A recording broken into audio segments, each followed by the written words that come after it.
ちてゆく空へとまっすぐ伸びた目に見えぬオーブ結ぶの高き膨らめる水がその血脈死の象徴操られた糸の先は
Oh, woo, friends and enemies.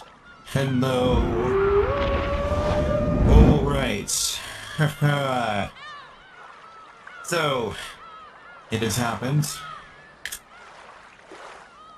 I have upgraded.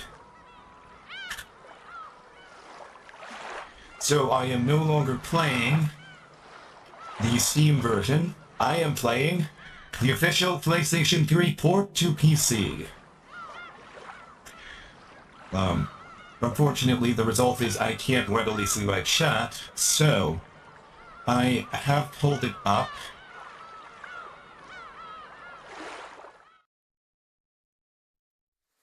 On an external.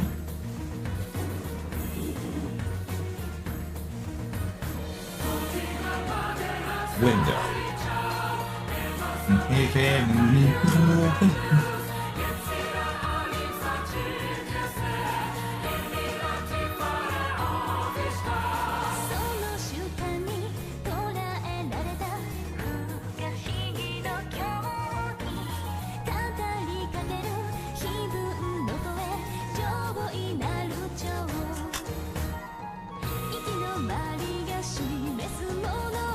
Now let's see if I can get this propped up somewhere where it won't interfere with my ability to see the screen. Okay.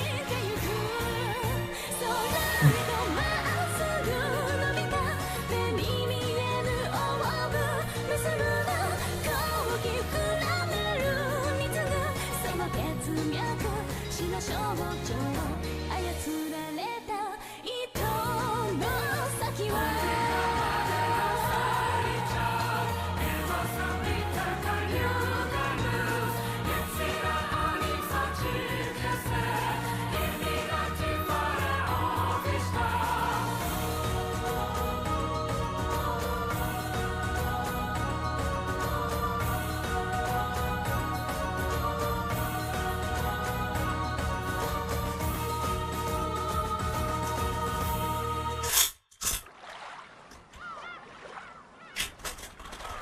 Alright, picking up where we left off.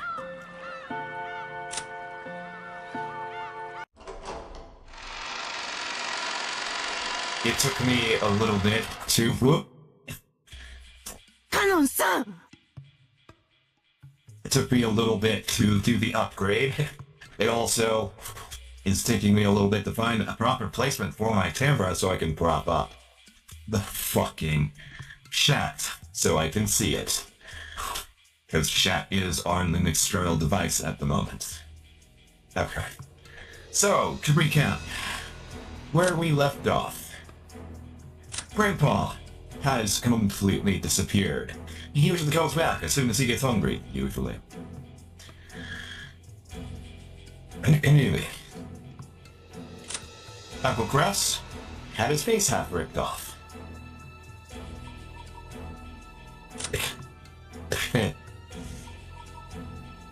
Dad and stepmom, face completely ripped off. Aunt Rosa, face ripped off. Shannon, face half ripped off. Goda, face completely ripped off.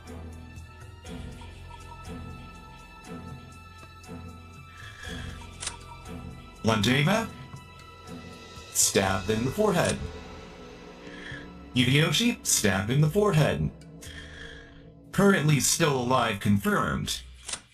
Aunt Natsuhi, Jessica, George, Noria, Dr. Nanjo, Renoe, Canon, who I think did it, and Kumisawa-san. Now, to review,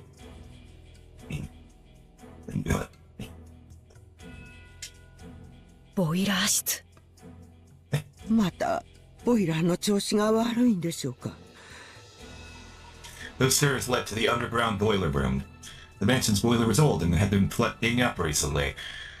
Both of them had witnessed problems with the boiler on several occasions, but they had never smelled it belching out a stench like this before. Slam. 今の音は The sound that they had heard from the basement had definitely been the sound of a door closing. However, she did phrase it as a question. Although she did phrase it as a question, Kumasawa, too, had already realized that the sound couldn't have been anything else. Kumasawa was so surprised at the sound that her knees gave way yet again. Then she cowered, because at that very moment no one could have been in the boiler room. Just a few seconds, everyone had been crowded together in Eva and Hideyoshi's room.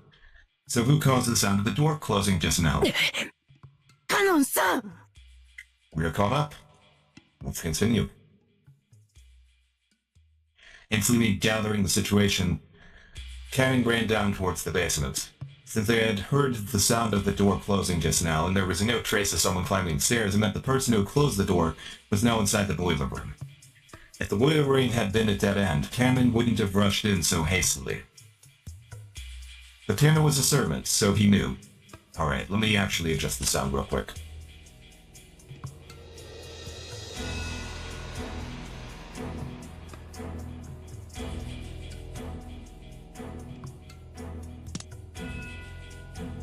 There were two entrances, one that opened to the mansion and one that opened to the courtyard. If he didn't chase them now, they might slip away. Kumasawa reached the same conclusion long after Cannon did, but she couldn't let him go alone. If the boiler room was in the killer, an opponent who would easily kill 6 adults in the first murder, then Cannon would be no match if he simply confronted them alone. Of course, by this argument, Kumasawa joining him alone wouldn't mean anything, but At any rate, after a delay, Kumasawa decided she mustn't let Cannon go alone, and she dashed down the stairs.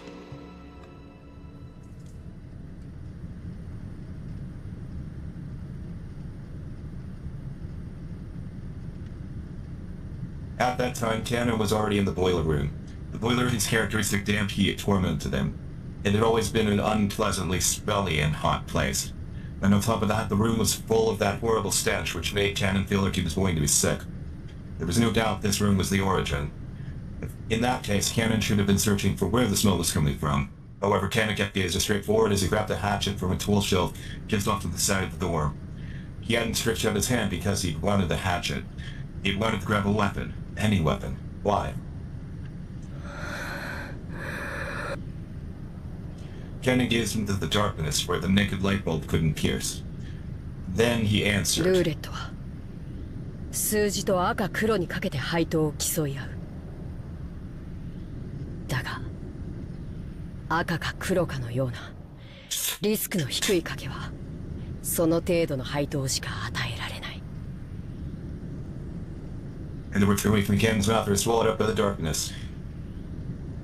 The darkness that suddenly started to swirl, glittering.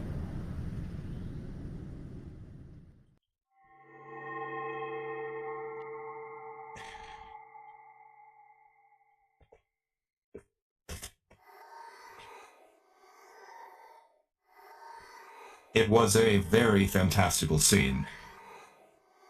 All these sparkling butterflies. I'm about to die. Jeez.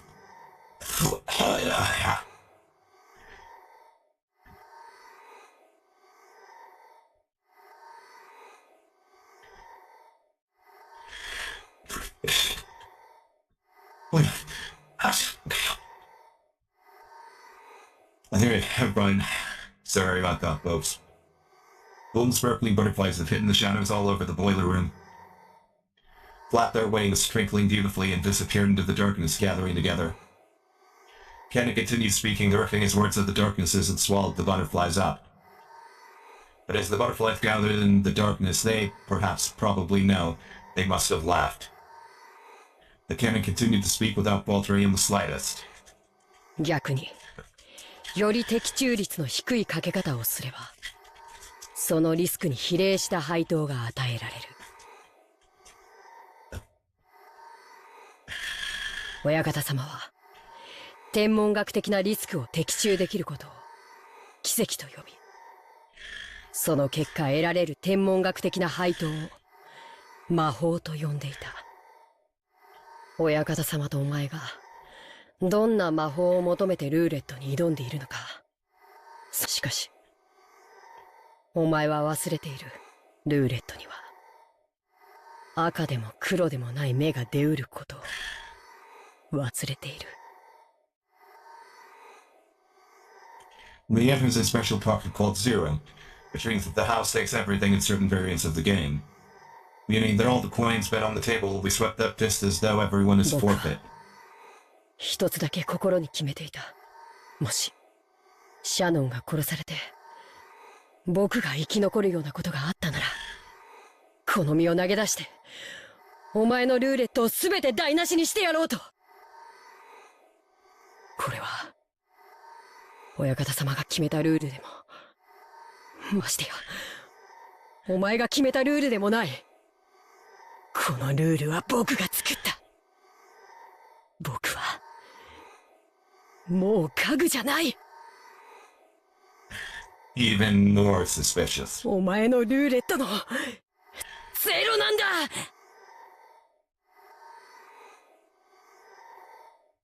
Carrie's face twisted with humiliation. It was clear that he had been dealt ridicule in response to his self-denial. Kevin's brain creased even further, and a furious expression that he had never shown anyone appeared on his face. The hand grasping the hatchet was shaken. His foot became drops which slid down. It was clear that the emotion causing Cannon's hand to shake was not anger alone. However, Cannon suppressed that emotion. 僕はもうお前の言葉に惑わされたりはしない。悪魔のルーレットはこれでおしまいだ。地獄にてさらに1000年。次の召喚者を待つがいい。ベアドリーチェ When Jan swung her hatchet upward and threatened to dive into the darkness definitely sneered. Sneered at that courage as vulgar, lazy, futile, and meaningless.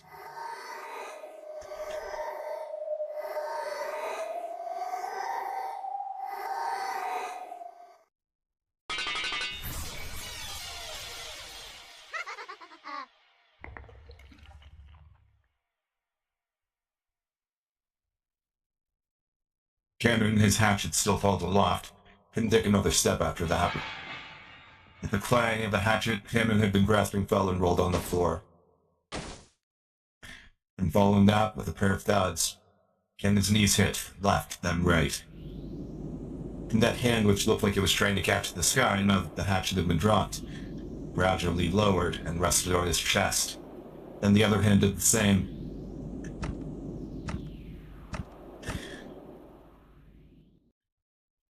Right there was a handle with a demon-shaped design engraved upon it. Same type of weapon that had been stabbed into Eva and Hideyoshi's foreheads was in Kanon's chest.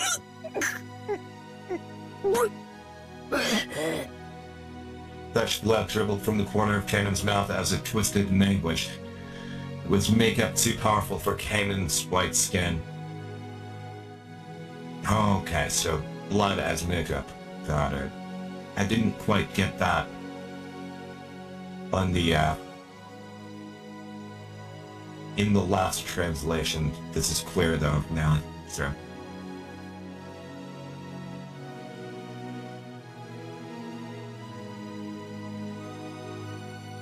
Around you seemed the glittering gold butterflies dance mesmerizingly through the darkness. It was a beautiful, beautiful dance, a funeral march of tribute, ridicule, and contempt for a single boy's self-sacrifice. Kanon had already been prepared for his own death, but he attempted one last measure of resistance, to reject death in at least the form it had been delivered to him. With both hands he grasped the handle of the weapon sticking into his chest, and gritting his teeth at the acute unearthly pain, he pulled it out.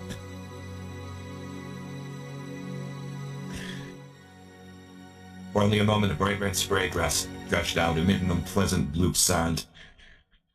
Probably resembled the sound of Kanon's soul as it was sucked up into the swab of the dead. Kanon-san?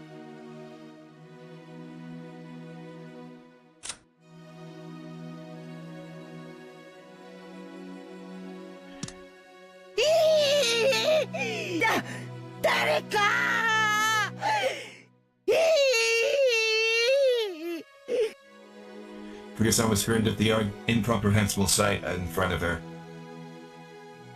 and Kanon his eye in a pool of blood.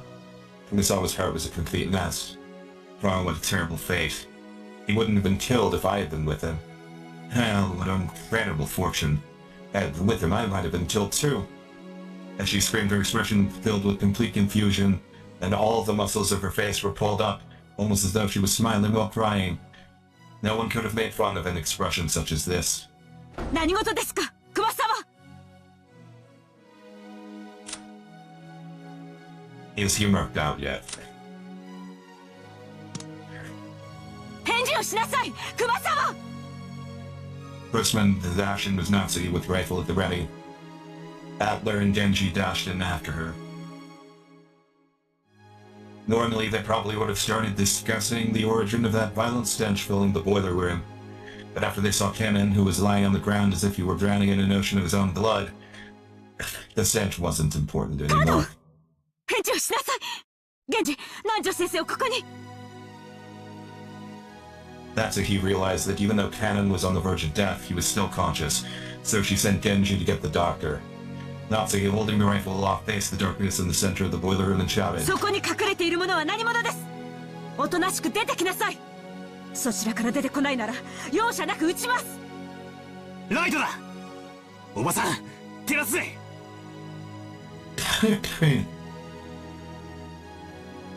Battler, thinking quickly, took a large flashlight from the tool shelf alongside the door and used its light to cut through the darkness Nazi he was glaring into. The light only shone on mechanical-looking piping in the door. The door had been left open a small crack, and it was obvious that someone had left through there in a hurry. 夏日おばさん、あの扉はどこへ？源氏、あの扉はどこに通じているのですか？中庭です。逃がすかよ、くそこの野郎Butler let out a war cry as he slammed at the door. Cool air from outside suddenly rushed in.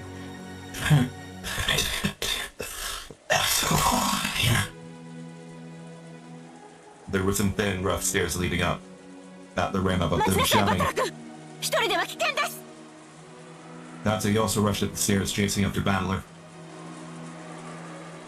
At the top was the courtyard. The courtyard of the mansion had been built strictly for lighting purposes, so it wasn't a very elegant place. Because it was surrounded on all sides, the air was calm and completely undisturbed, even though they could hear the sound of the strong winds. There was only the gentle, sorrowful rain.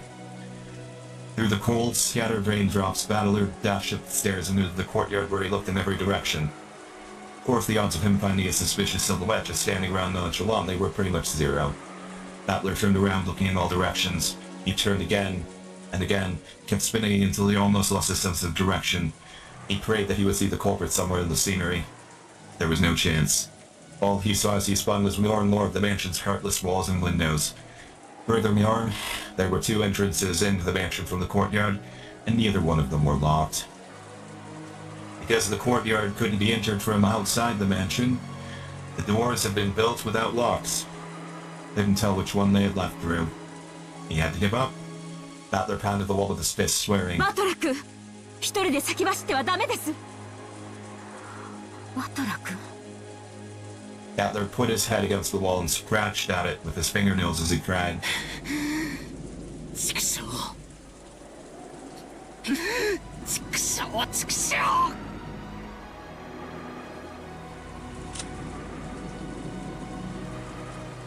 Cannon's still not marked as dead yet.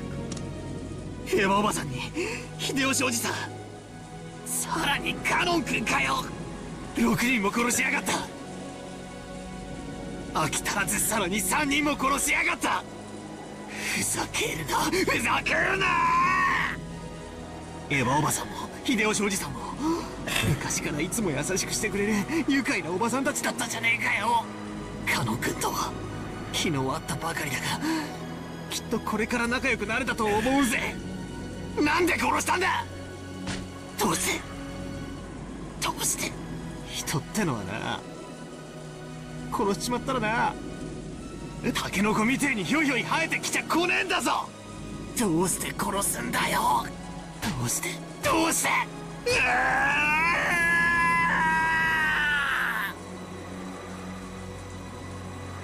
Battler was very good to understand the feelings of pain and regret in a person's heart. So he cried, with all his strength. Natsu here, who had always thought of Battler as a strong person, was a little surprised to find that he had this delicate side. And at the same time understood how easily hurt the heart of a young person could be, so she held him. 大丈夫です。あなたもジョージ君もマリアちゃんもジェシカも私が絶対に守ります。母として、そして後宮家の代表として。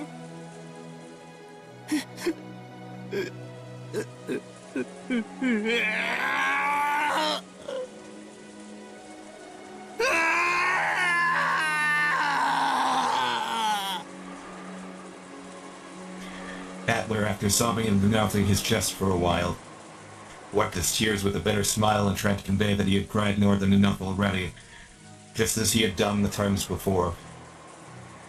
とにかく一度下に戻りましょう。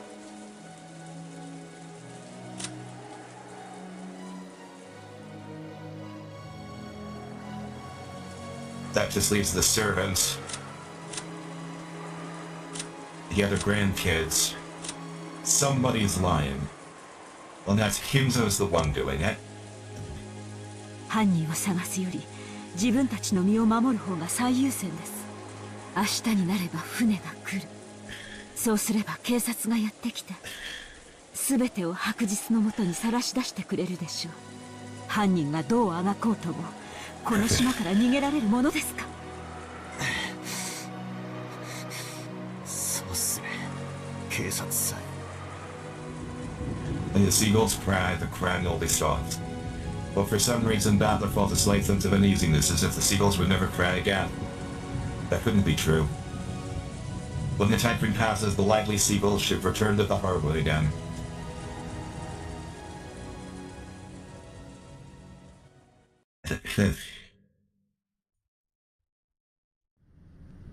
I returned to the boiler room along with Art Nazi. He had told the Rory meekly that we hadn't found anything, and told me that Dr. Nanjo and Torjaniki had carried Kennington to the servant room.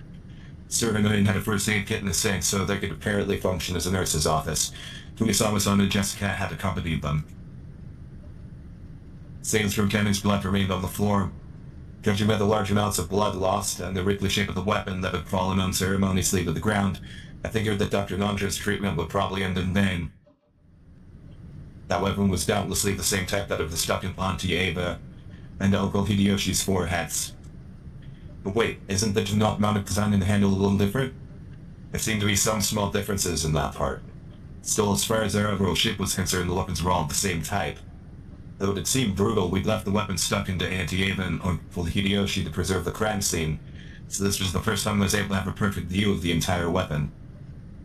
Indeed, the weapon was not bladed like a knife, but shaped like an ice pick, or rather a thin stake. And also it had a spiral-shaped design, sort of like a drill. To use a disturbing analogy, it looked like something that might be driven into the hearts of human sacrifices in some demonic ritual. Including the handle is about 25 centimeters long. Half of that was the stake-shaped part, which was stained with a deep red blood. The length of the blood-stained part made it clear just how deeply it must have penetrated into Kennington's chest. But Aunt Natsuhi and the rest were not even looking at the weapon, instead standing from the incinerator where the horrible stench was emanating from. They probably pulled that out of the furnace, where it must have been burning, and still smoldering and kept sending out dense waves of that awfully unpleasant smell. Genji-san and Maria-san were staring down at it. But Natsuhi probably couldn't stand to look directly at it. She kept shaking her head, her back to it. I thought that after everything that's happened, nothing could surprise me anymore, but this was... oof. Stood there for a while moaning, with a rising urge to vomit. The nature of that unearthly stench was the charred smell from within the incinerator of a burning corpse. The clothes, the surface of the body, and the hair were all hideously burned. That grotesque corpse was in a state where not the face, nor the age, nor even the gender could be guessed at. When I thought about it calmly, I realized that the corpse appearing at this time could only be one person. Grandfather, who had disappeared that morning, and whose whereabouts had been unknown. おそらく親方様だと思います。私も同感です。このようなお姿でお亡くなりになるとは。おいたわしや。でもこの死体本当にじい様だって保証はあるんすか？こうも黒焦げじゃ性別さえも想像つかないってのに。バトラ君、足をご覧なさい。And Matsuhi, with her handkerchief over her mouth and her eyes averted, pointing only to look at the burnt corpse's feet. 両足の指です。よくご覧になってください。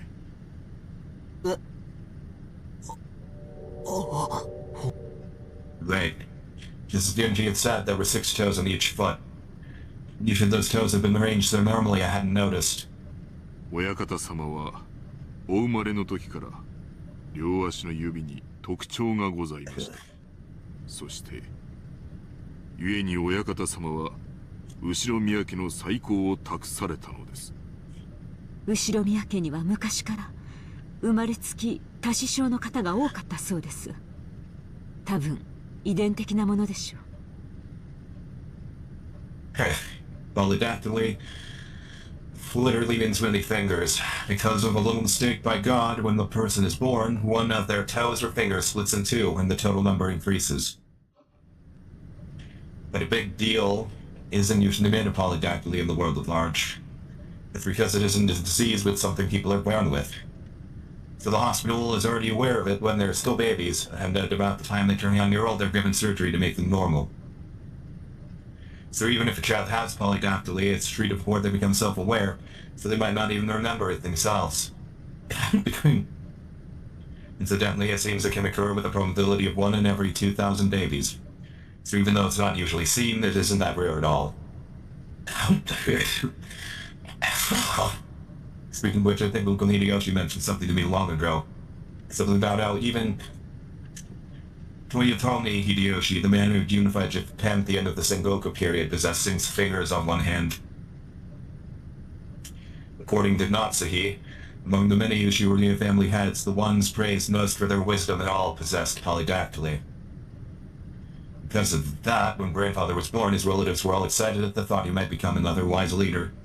And then the leading relatives all died in the Great Kanto earthquake, and was apparently argued that if anyone could restore the family from that, it would be grandfather because of the auspicious sign of his birth. If grandfather thought being the head was not a bad gig, the 6th toe must have been pretty lucky for him. Come to think of it, I've only heard about some country where it's believed that the people with polydactyly should be treated as gods and revered. This is beside the point, but it's fairly common in mystery novels for a corpse to be burned to hide whose body it is. But it looks like in grandfather's case, just being toasted wasn't enough to hide the proof of his identity. Grandfather's body was not simply burnt. Just like Auntie Ava and Uncle Hideyoshi and Tamington too, who had been stabbed in his chest, he had one of those demon's ice picks stuck into his forehead. 指に当主の指輪がありません。昨夜の手紙の通りということですか。お父様。Hold on. Sorry. 昨夜の手紙の通りということですか。お父様。さぞやご無念でしょう。That Natsuki let her head droop and closed her eyes tightly.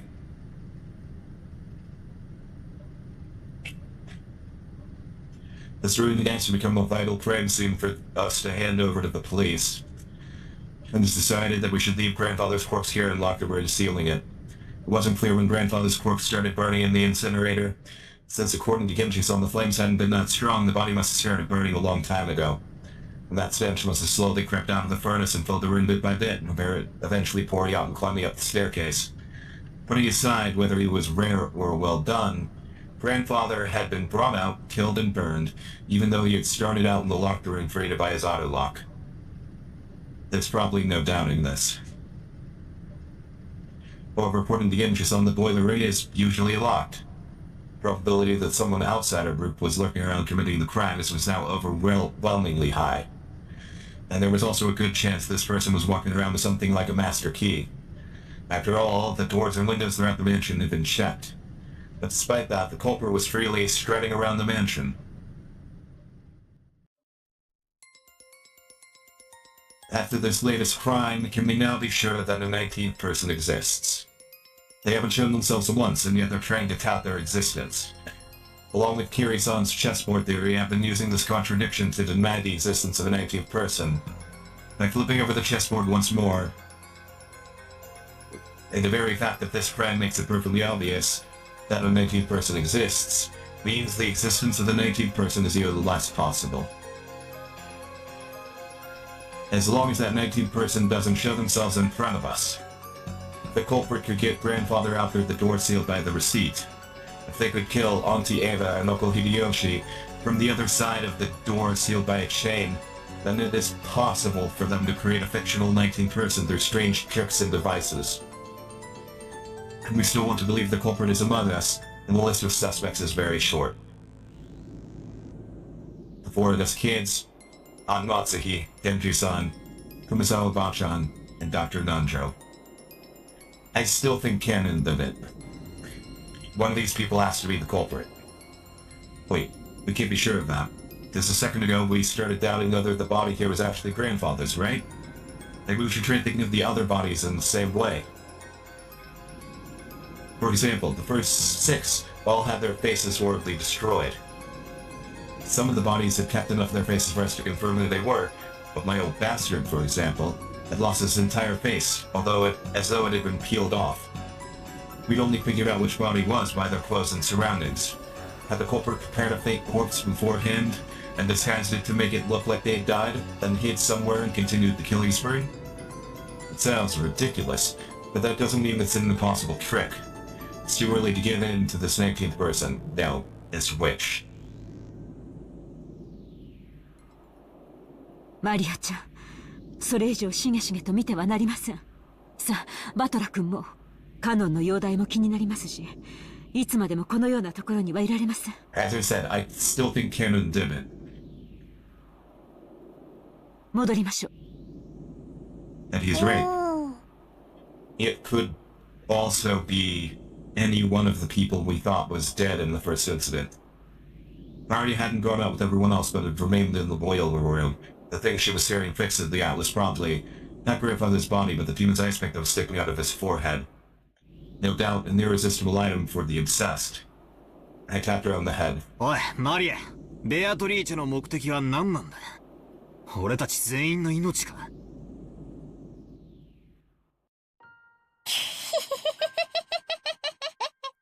ベアトリーチェはもうすぐ蘇るんだよ。その時、誰も生き残れはしない。よくも笑えるもんだぜ。自分だけ蚊帳の外だと思ってるのか？どうして自分の身に危機が迫っていると感じない？どうして怯えない？ベアトリーチェは約束してくれたもん。私は黄金鏡へ連れて行ってもらえるんだよ。そこはね、しがらみも何もない全ての人たちがずっと一緒にいつまでも優しくし合っていける素敵な場所なんだよ。私は楽しみだよ。その時はもうすぐだもん。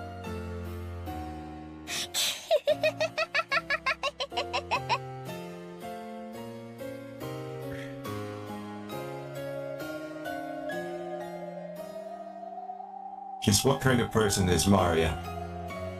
I only knew what Maria was like 6 years ago when she was 3. She has been pure and obedient, a good kid. This new Maria 6 years later and the Maria I knew didn't seem to fit together. Just who is she, this witch who calls herself Maria? To her, with her obstinate belief in the witches, the series of unsolvable crimes is proof that witches actually exist. Every time something occurs that would be difficult for a human, it becomes a little harder for the rest of us to not believe in that witch called Beatrice.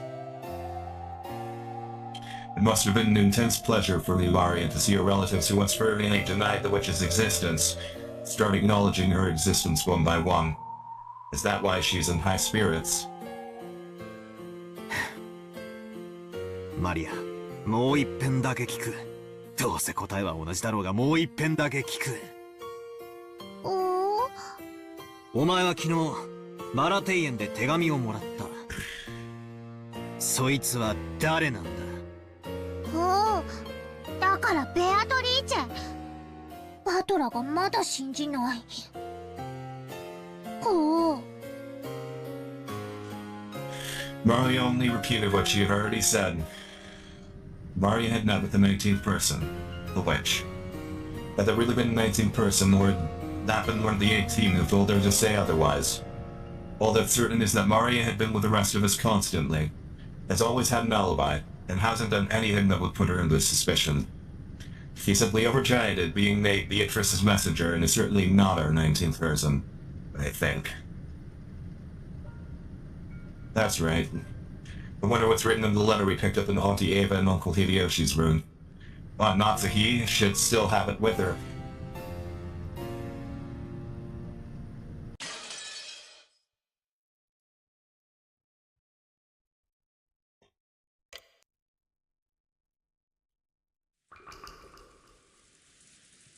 In the end, Kanekun did not regain consciousness, even though Dr. Nanjo and the rest did all they could to heal him. There was very little that could be done when while like this without medicine or proper facilities. However, Kanekun was the only human to ever confront the culprit. Only he could give us some kind of clue. By the time we was carried here, it was already too late. 申し訳ありません。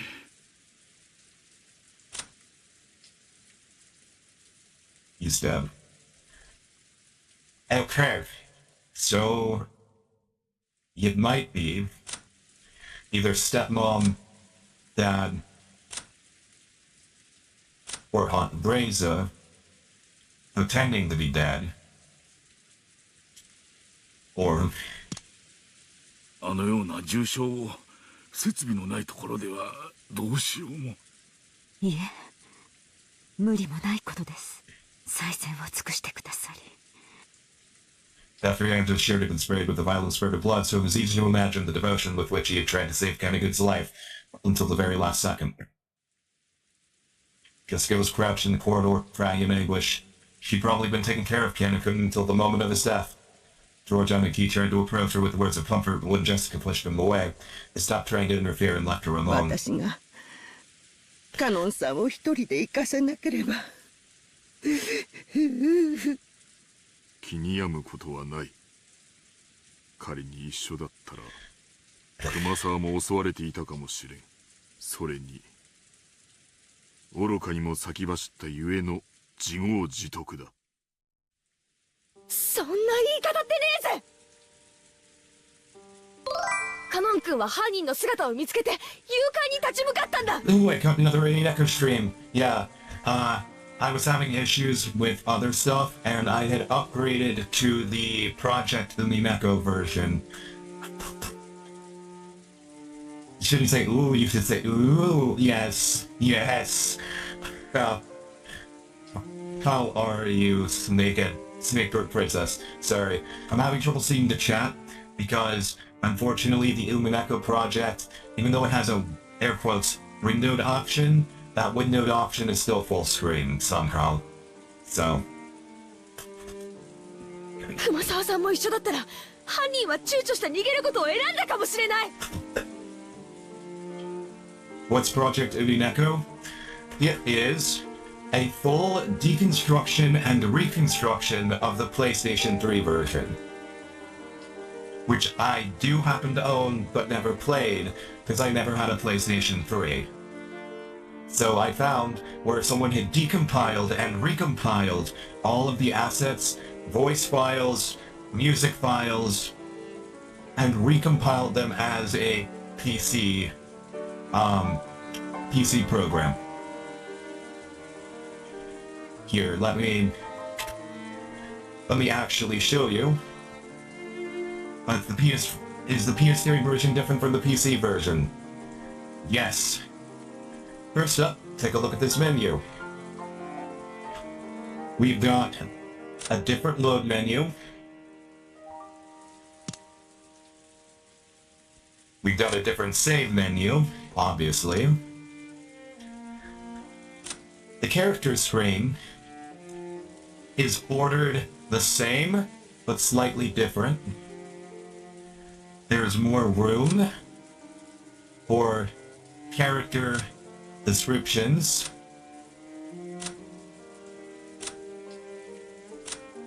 And it gives the full name here, both the first and last name, so family name, given name. Then it has a tips section.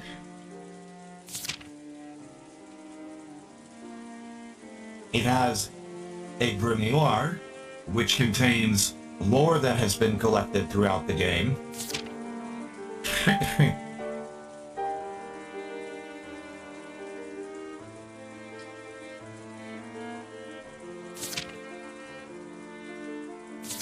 Tips on how to read, so like honorifics, words for family members, kanji,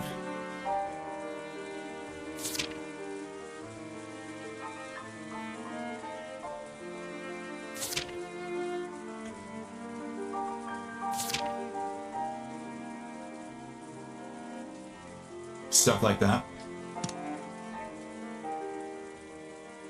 Then, hold on. The controls are also slightly different,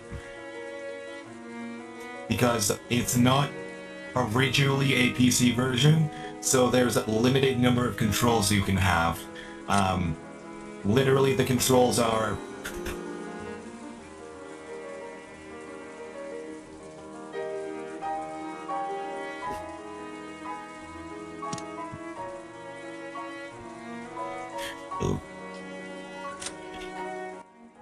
Again, you can view the entire log. And unlike the PC version, where you can only see the words, if you click on a voice line, ほう。だからベアトリーチェ。バトラがまだ信じない。you can replay the voice line.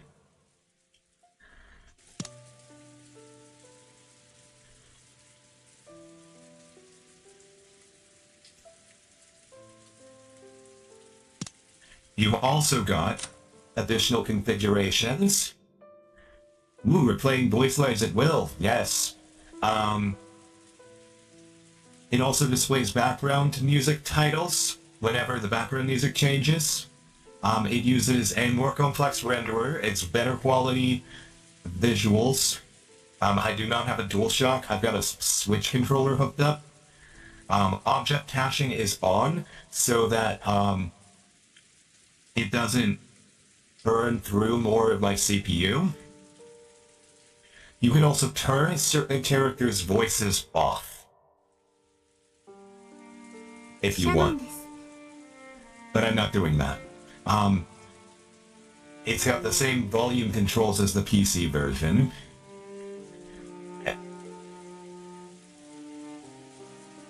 I don't have a DualShock, but it is set to strong. Then there are different types of text boxes. First up, type N, which is the one that's on the PC version.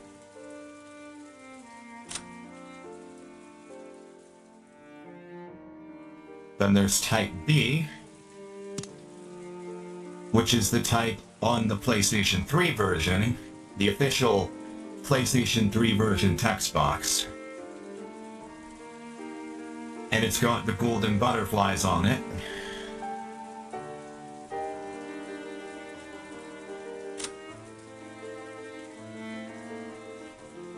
Then there's type L,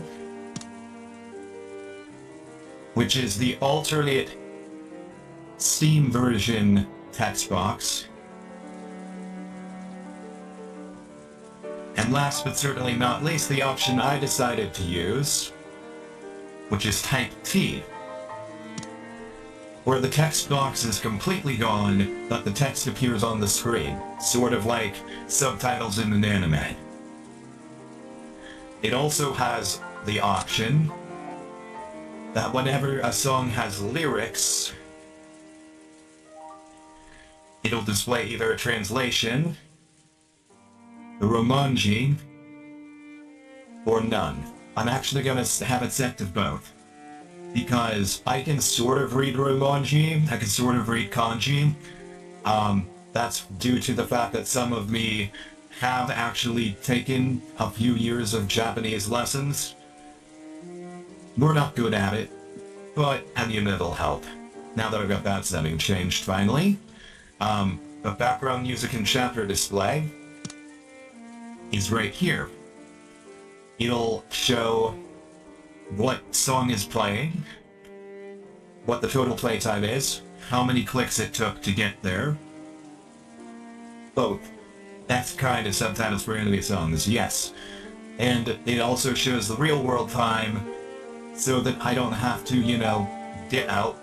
And then over here it shows Episode 1, Chapter 15, The Siege, Sunday, October 5th, 1986 at 10.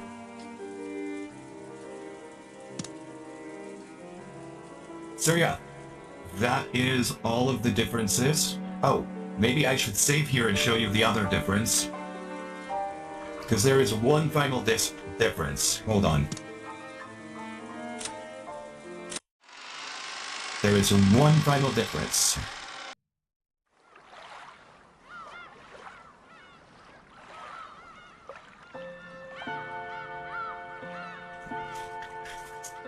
Unlike the Steam version,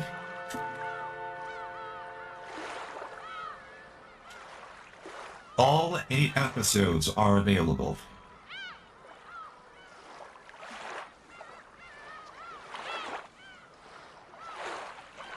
So, I only have to run one program. I am still marking which ones are the question arcs, so episode 1 through 4, and episodes 5 through 8 will be answer arcs when I finally get to them. But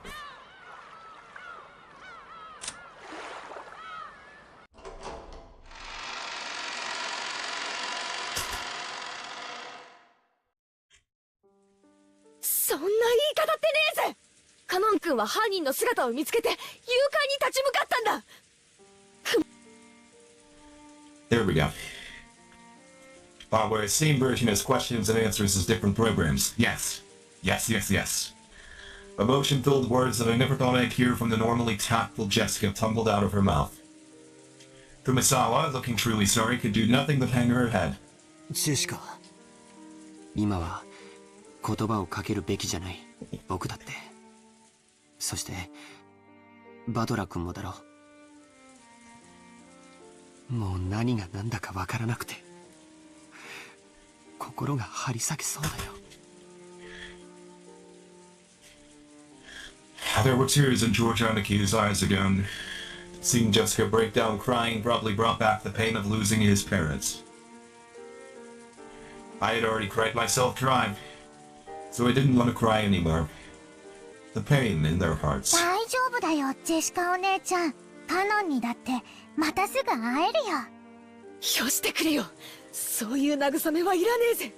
ベアトリーチェは死者も失った愛すらも蘇らせる。だからきっとすぐに会えるよ。そしてきっとみんなで穏やかに過ごせるから。カノン君を殺したのがマリアに昨日手紙を渡したっていうベアトリーチェなのか。そいつはどこにいるんだよ。どこに隠れてるんだよ。私が見つけて引き裂いてやる。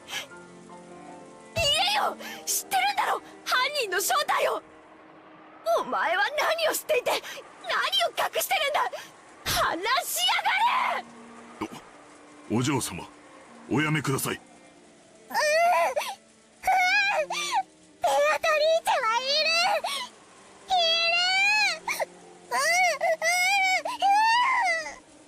ちくしょう。ケンジさん話せよ。マリアが犯人を知ってる。しかもそいつは知ってて隠してるんだ。そして私たちの内情を伝えて殺しの手引きをしてるに違いないんだぜ。ジェシカ、静かにしなさい。 Jessica rushed in behind and grabbed hold of her. Genji tried to stop her, but Jessica could not be calmed. The next thing I heard was the sound of Natsuki slapping Jessica's face. After that, only Jessica's sorrowful sobbing voice resounded throughout the hall. マリアちゃん、僕は君が断じて犯人ではないことを知っている。君はいつも僕たちと一緒にいたし、犯人なんかと通じている時間はなかった。だから聞かせてほしい。君に昨日手紙を渡したベアトリーチェとは誰なんだい。 Although those words seemed kind, they clearly showed that George still had some doubts about Maria. He hadn't tackled Maria. However, he felt exactly the same way Jessica did. 兄貴、同じことは俺もさっき聞いたぜ。返事は同じさ。マリアちゃんの口から聞きたい。ベアトリーチェとは誰？言ってもどうせ信じない。それはどういう意味だい？ひょっとして僕らのよく知る人物が犯人で、君は何かの事情からそれをかばうために黙っているというのかい？君はあの手紙を誰にもらったんだい？ベアトリーチェにもらったんだよ。何度だって言う。手紙はベアトリーチェにもらった。ジョージお兄ちゃんがベアトリーチェを信じないのは殴れる相手じゃないから？ジョージお兄ちゃんはやるせない気持ちを暴力に変えて誰かにぶつけたいと思っている。だから殴れる相手が人間じゃなきゃ収まりがつかない。だからそんなジョージお兄ちゃんには真実を話しても受け入れられない。だから言っても無駄。信じない。I have to say, Witch Maria is even creepier with lip sync on. Yikes! でもマリアは何度も言うよ。真実だから言うよ。ベアトリーチェはね、いるの。黄金鏡の扉はもうすぐ開かれるよ。マリアはそこに行くの。ベアトリーチェが約束してくれたの。その世界ではママも優しくてパパも一緒で優しいの。マリアは早くそこへ行きたいの。みんなはベアトリーチェのことを恐れている。そしてそれは無理もないことだけど、なら安心して。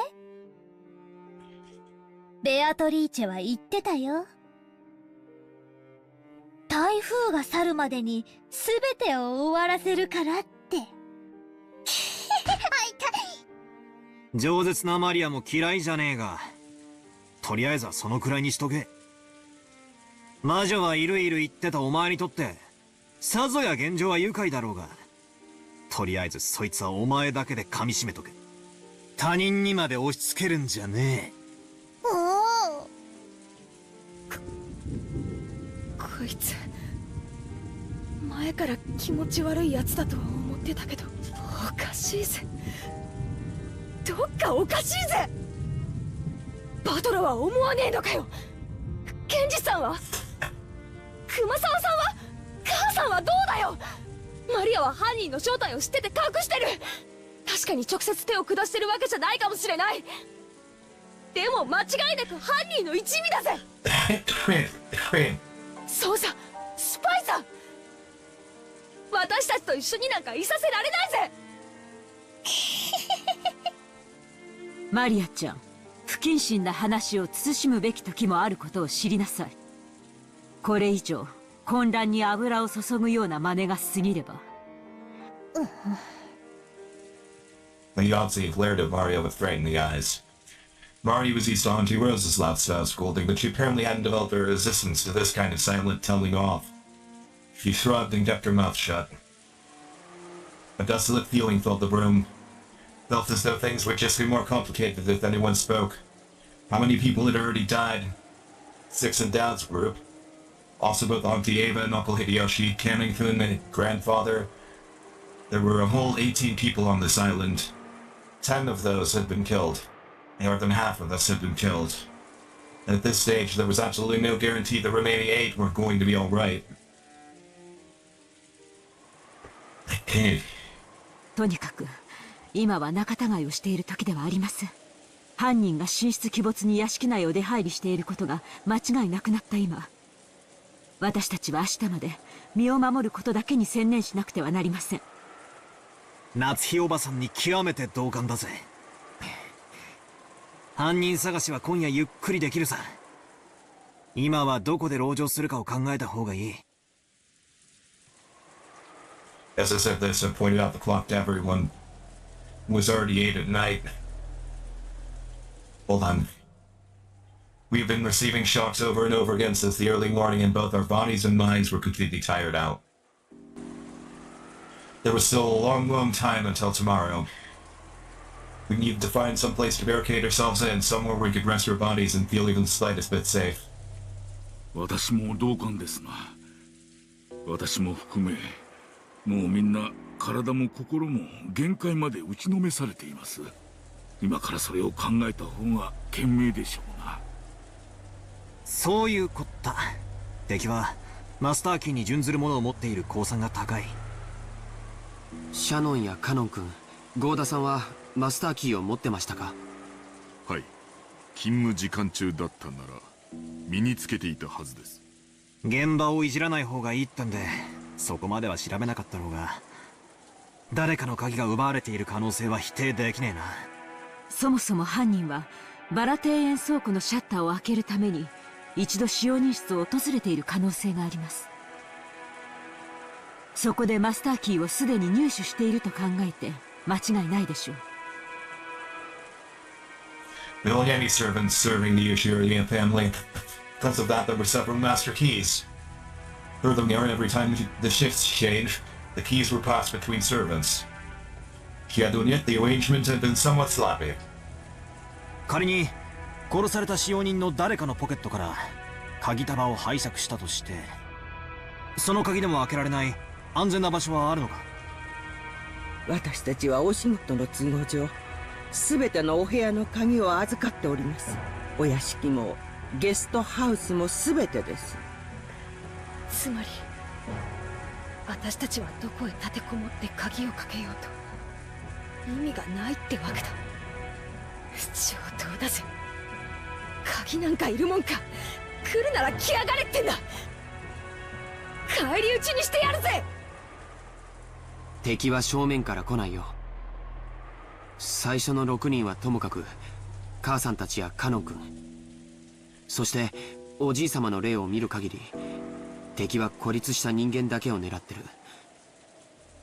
一部屋に固まっている僕たちのところへ堂々と乗り込んで来られるほどの力はないんだよ。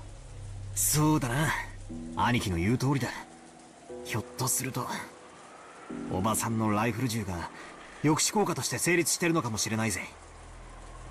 なら良いのですが。マリア、言いたいことがあるんだろうが、そいつは飲み込んでしばらく黙ってろ。Yeah, I probably hate to say the witches weren't afraid of things like guns or something like that. But if she were to say it out loud, the atmosphere around here would start to get pretty edgy. I had noticed him decided to put a stop to it. よろしいでしょうか。一箇所だけ使用人の鍵束でも入れない場所が。それはどこです？はい、親方様の書斎です。私は反対だぜ。じい様の気持ち悪い部屋になんか入りたくない。あの部屋に入れる鍵は何本あるんですか？2本です。1本は常に私が、もう1本は親方様がお持ちでしたが、先ほどボイラー室の遺体からこれ。 The anxious son took a trip out of his pocket and opened it, showing us the burden-filled key to the study. Then he shared it alongside his own key, which he had once led to odd knots in 本 it. 来なら警察のために鍵も残すべきだったのですが、親方様より書斎の留守は必ず守るようにと仰せつけられておりましたもので、 Clearly, Arya wouldn't be a 私が cultist cheering お the death 預 of か her りさせて family いただいておりました。 if her family treated her better. True. True. なるほど。ということは金蔵さんの書斎は唯一の安全地帯というわけですな。そういうことになりますね。あの怪しげな匂いの部屋に一晩も立てこもるなど、あの部屋が一番安全であることを今は認めなければならないようです。その安全な部屋に閉じこもってたじい様を犯人は連れ出して殺してる。絶対安全とは言い切れねえけどな。バトラ君の説のおじい様がうまくレシートをやり過ごして自分の意思で部屋を出たと考えるなら、籠城の価値はあるかもしれない。楽観的すぎだぜ兄貴。 However, at the same time, I thought he had brought up a pretty interesting point. After all, this is a chance to question the enemy, the witch himself, about how the sealed door had been opened. If we assumed that the culprit used some technique to abduct grandfather from his study, they would have had to show us the same trick again if they wanted to assault us in the study. It's an opportunity to force the culprit to demonstrate that trick right before our eyes.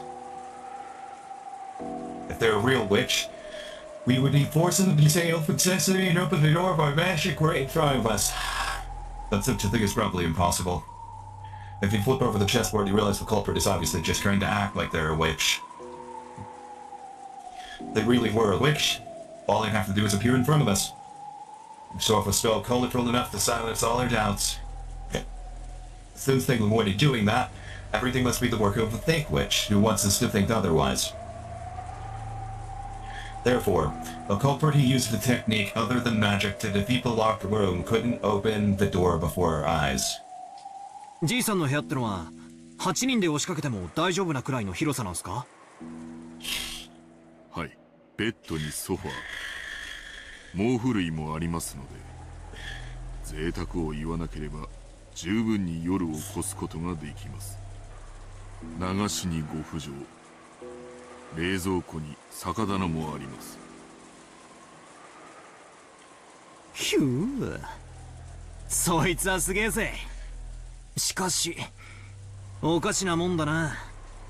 自分の家の中にさらに自分の家を作ったってのか。島を丸ごと買って自分の夢を全て実現しきったじいさまの最後の家にしちゃ随分手狭なんだな。そうですね。いつの頃からかお父様にとっては屋敷内ですら心を許せる場所ではなくなってしまったのでしょう。そこに引きこもっていたのを私たちは嘲笑い、そして今度は私たちがそこに立てこもろうってわけだ。Just spat the words out. ジェシカちゃんは立てこもるより犯人を探しに行きたいという感じだね。もちろんこっちから探しに行って見つけられるなんて思っちゃいないぜ。結局は待つしかない。ならどこで待ったって同じだろ。逃げも隠れもしない。客までテレビでも見ながらのんびり現れるのを待とうじゃねえかよ、ベアトリーチェ様をよ。現れなければ現れないで十分です。犯人を暴くのは私たちである必要がないからです。正論ですが、警察が来るまで危険を冒すべきではありません。私はお父様の書斎に移るべきだと思います。確かにお父様が連れ出された可能性があり、絶対の安全が保証されているわけではない。Is grandfather's room big enough for to stuff 8 people at once? Yeah, there's no way Kim's study is a broom closet. しかしバトラ君の推理のお父様が何らかの方法で自ら書斎を出て外で襲われた可能性も否定できません。Yeah, that crazy theory had just been what I came up with to stop the argument. However, just as Auntie Ava had said, even though that trick would work, I can't begin to explain what motive could have made Grandfather do something so awkward, sneak out of his own study. Plus, the trick of hiding under the bed and waiting for the receipt to be removed before escaping couldn't have been used unless Grandfather had known that the receipt was wedged in the door. Auntie Ava hadn't pointed out that last part, and it's clear how absurd the theory was. And does that mean that, as Auntie Ava claimed, the door was sealed and it was a locked room? Is it a doubtless fact that Aunt Natsuni was the culprit? And the room was a locked room? If Auntie were here now, she'd probably make that claim openly and do me the favor of blowing my strange theory away. But anyway, I had to admit that a room with both a bed and a toilet that all 8 people could be shut up in, and with only 2 keys, both of which we were gathered here, had to be the safest place in the mansion right now. For the very least, I figured this would be better than shutting ourselves up in the parlor again and saying nothing went wrong while we were in there before. Now wait, were we safe only because we were shut up in the parlor? What if leaving that room and moving to an unexplored location is actually more dangerous? Ah, no good, no good, no good. Yeah, damn good at all. My flimsy head is about to break out in a fever. As I keep flipping over the chessboard, the real and the inverse keep switching with each other over and over, and I lose my ability to believe anything. But it seems like the culprit is one of the 18. I want to believe in Beatrice. Once I start believing in Beatrice, I start wanting to find the culprit and amid the 18. And that keeps spinning around forever, and in the end, my thoughts haven't taken one step from where they started. How far back in the past was it that Kiri-san taught me this chessboard way of thinking? That concept of examining the situation by flipping it over and thinking it from the enemy's side.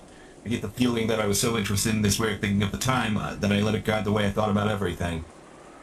By the way, Kiri-san was Dad's co-worker back then. I hadn't dreamed the day would come when she would be added to her family. Didn't Kiri-san tell me something? I got the feeling she once said that, well, this chessboard thing was one way to look at things, it wasn't all-powerful by any means. And in fact, it was actually bad to rely on too much. チェス盤思考ってのはね、昔本で読んだゲーム理論というものを私なりに解釈したものよ。とても面白い学問だから、バトラ君も大学に入ったら挑戦してみるといいわよ。ぜひやってみたいっす。それを勉強してチェス盤思考をもっと鍛えたら、どんな相手の手の内も読めるみたいで楽しいじゃないっすか。でもね、盲信しちゃダメよ。ゲーム理論は非常に奥深く複雑な学問なの。チェス盤思考はその上辺だけを私なりに解釈した考え方に過ぎない。バトラ君が想像するほどに相手の手の内を読み切るには相当の勉強が必要よ。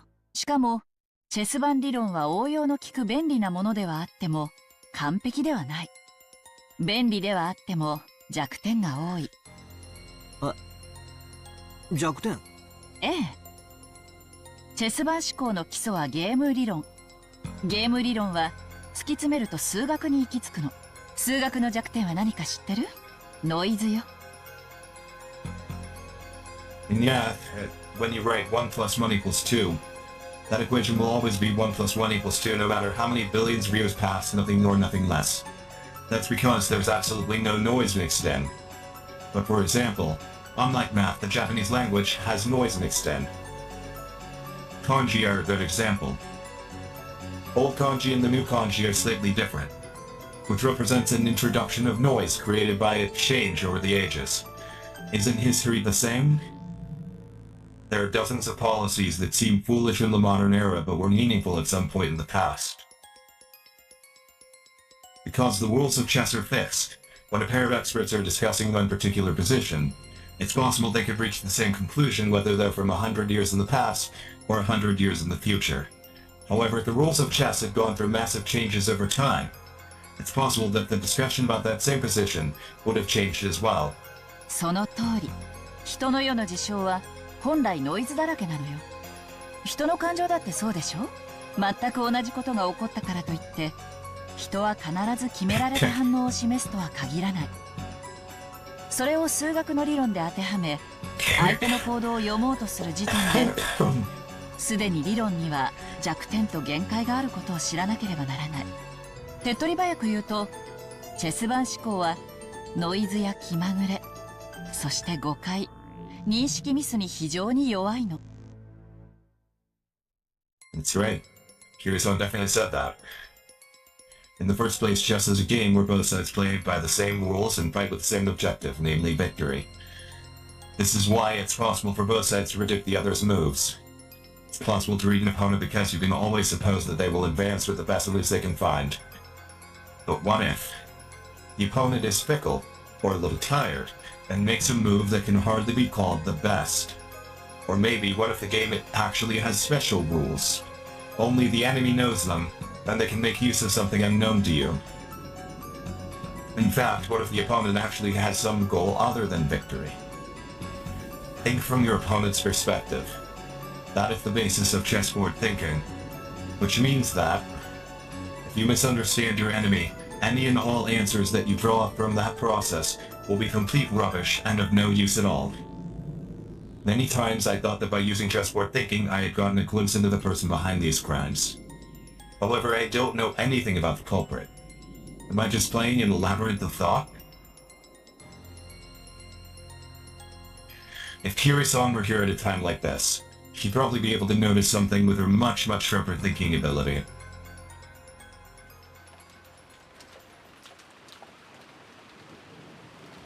Jessica never wanted the idea of moving into grandfather's study, but in the end, Honmatsu persisted and we decided to move there.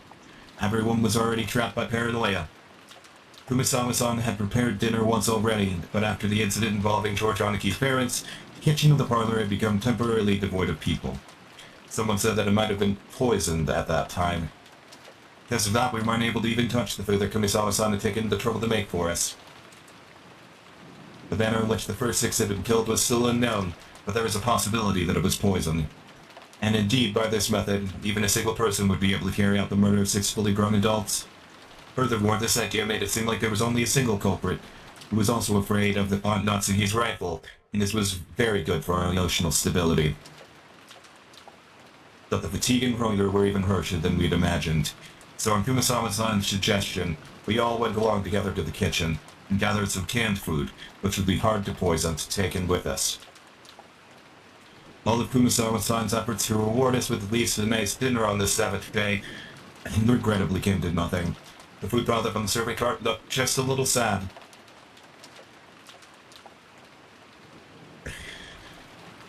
We all started climbing the stairs. Von Nazi led the group, worriedly staring into the darkness with both eyes and the barrel of the gun. When we arrived on the 3rd floor, just as Aunt Yatsuki had warned us beforehand, there was a mixture of chemical smell and a sickly sweet aroma. A stench hanging in the air that felt like it was eating into our heads. なるほど。こりゃ一晩もこもったら頭痛にでもなりそうな匂いだな。今更ながらじい様の書斎に反対したジェシカに賛成だぜ。This exceptionally magnificent door followed the source of the stench. So this was the door to the forbidden study, which had turned away all who visited it. While Gimki-san was unlocking the door, Mario was staring at the door and the doorknob with great interest. すごいドア。古くいかめしくて冗談の通じなさそうな、いかにもじい様の書斎にふさわしい扉だよな。霊的な悪意を退ける力がとても強く込められている。多分ベアトリーチェはこの扉を開けられないね。お？それどういうことだよ。William pointing at the doorknob. A scorpion crest. Now a design like a magic circle arranged around a scorpion was inscribed there. This design, that's right. Isn't it just like those key holder terms Mario gave Jessica yesterday? 火星の5の魔法陣は強力な魔除け。しかもこの魔法陣は相当丹念に作られていて、力がよく満ちている。魔の者であるベアトリーチェにとって、この魔法陣はとても厄介だろうね。それは心強いじゃねえか。この部屋なら、ベアトリーチェの魔種から逃げられるってことだろ。うちの魔女様は実に頼もしいぜ。なら、ベアトリーチェはどうやって中のおじい様を？バトラが推理した通りだよ。ベアトリーチェは中に入れない。でも彼女には魔法があるし、使い魔だっている。それらを使って、おじい様が自分から書斎を出てくるように仕向けることはできるかも。ああ、漫画で読んだな。吸血鬼は十字架が怖くて近づけねえけど、使い魔たちはへっちゃらなんで、使い魔に襲わせるみたいなシーンを読んだこと。バトラたちに昨日あげたサソリのキーホルダーのようなお守りも、この火星の5の魔法陣だよ。込められている力は微々たるものだけど、この島を出るまでの間を守ってくれるだけなら十分だった。なくしちゃったそうだけどね。サソリのキーホルダーのお守り？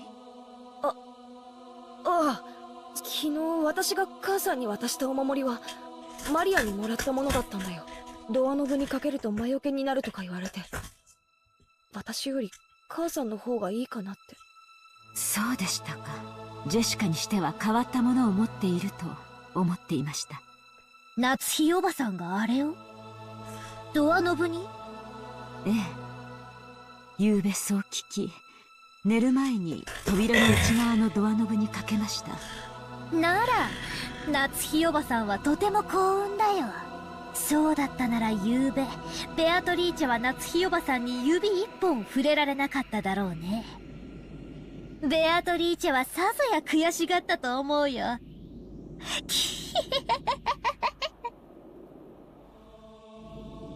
The entrance? No way of it? Couldn't lay one finger. Botsy thought back from that eerie graffiti she seen that morning that someone had been tearing at the outside of her door with blood-soaked hands and gasping in surprise. Could it be this witch who called herself Beatrice and tried to enter through the door to her very own room? But even the match-propelling charm had been hanging from the inside, so she couldn't break through the door. So she was annoyed. So she scratched at it. よせよ、そういう話。魔女なんかいないぜ。いるのは犯人。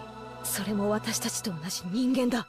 それを確かめる必要があるってなら、八つ先にして血が赤いかも確認してやろうじゃねえか。くそくそ、よくもカノンか。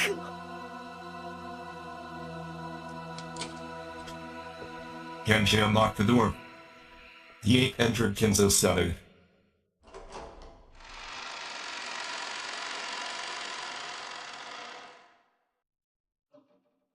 Grandfather's study. I've heard rumors about beforehand, so it didn't surprise me all that much. He had done nothing more than fortify it thoroughly with his occult hobbies. If Grandfather's hobby had been chasing after pop idols, these walls might have been buried beneath idol posters. Even if they didn't understand, they did realize this room is an amalgamation of all the things he'd enjoyed.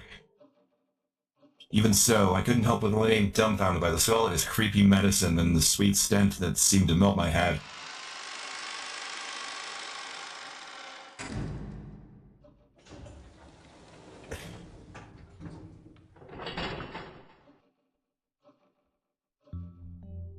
When the door closed, it automatically made a clunk. I see, so this is the auto lock that's activated whenever the door is closed. And there were only 2 keys which could open this door from the outside, both of which were in the room. In other words, the room had become a locked room. The shutter, the receipt, the chain, and now the auto lock. This 4th door had been locked in the most magnificent fashion, yet constructing a locked room in a perfect form that none could argue with. Just to make absolutely sure that the room is secure, we checked all over for ways in or out. The windows were tightly locked. That should have been enough, but just in case we tried knocking all over the walls. After all, there had been whispers that there might be a hidden door in this room. But we couldn't find anything suspicious. Grandfather's study was very large. Even though we called it a study, it wasn't really a single room. It could be divided up into 4 basic sections: a study section, a bedroom section, a toilet, bathroom section, and a section for cooking that had a sink. I see, the study does have enough to live in. Now I can understand how Grandfather could live his whole life in this room without ever leaving. Seeing that Grandfather wasn't in the habit of watching TV, there was no television in his room, nor even a radio. Until tomorrow morning, there would be nothing for us to do but pass the time listening to the sound of the rain. Dr. Nonjo gazed at the chessboard that sat on the table in front of the sofa and muttered. It was apparently the partially finished chess match he had been playing with Grandfather until yesterday. The black hub of white pretty well cornered, and it looked like checkmate would be reached within a few moves. The end of the endgame. Even though checkmate had almost been reached, the endgame had been rushed, and then the end was never completed. Kinzo-san. やはりこの勝負は決着がつきませんでしたな。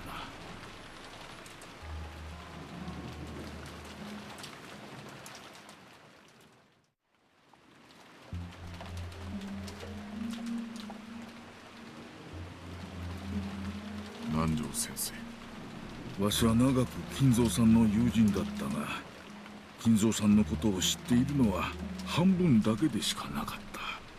金蔵さんにはいつも聡明な金蔵さんと何かの狂気にとらわれた金蔵さんの2人が同居していたように思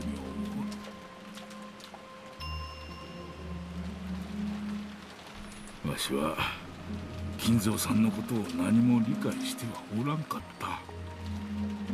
特にベアトリーチェ様のことになると人が変わったようでしたっけね。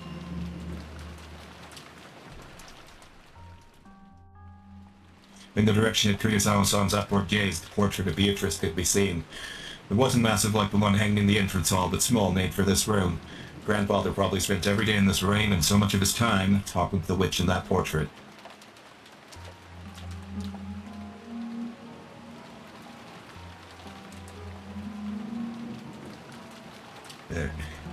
Who was Beatrice to Grandfather in the first place?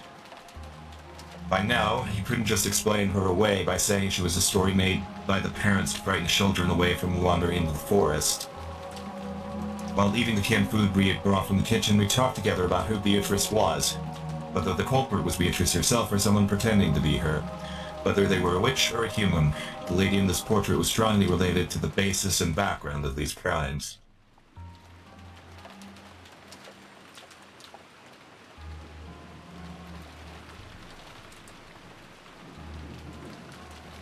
You couldn't talk about them without talking about her. そうだ。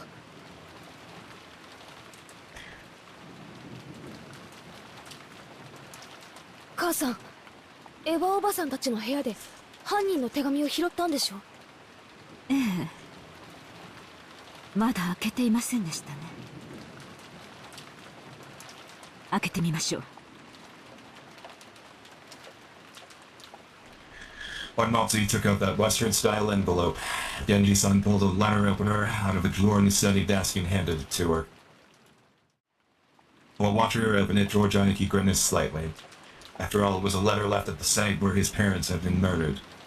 There was a good chance that its contents would say something unbearable to Aniki. It seemed that on Matsuy he also realized that, so she glanced over the contents first without reading it aloud.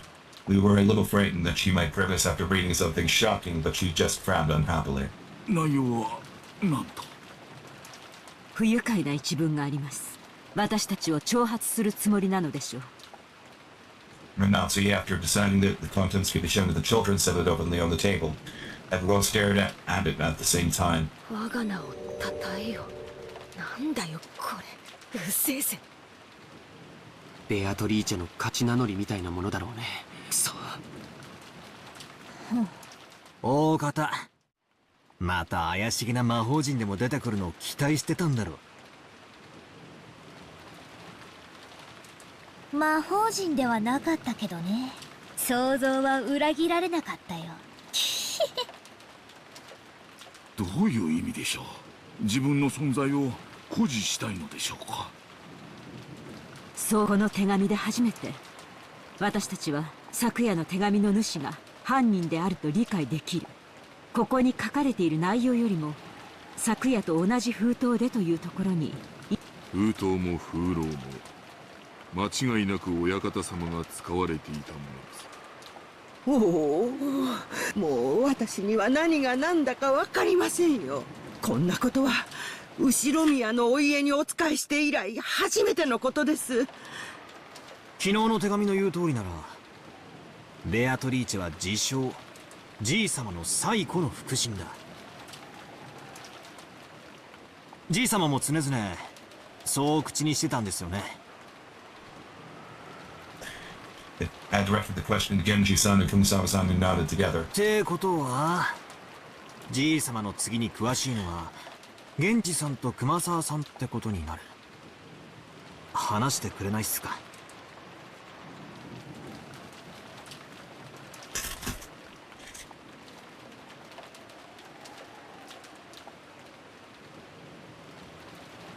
私は長いことわざと耳にしなかった話です。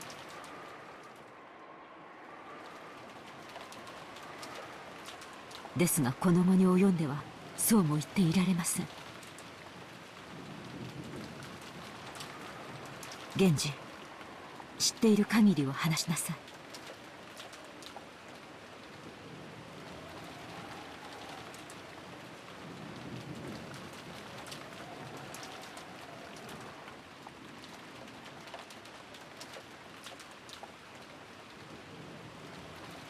Genji-san didn't answer.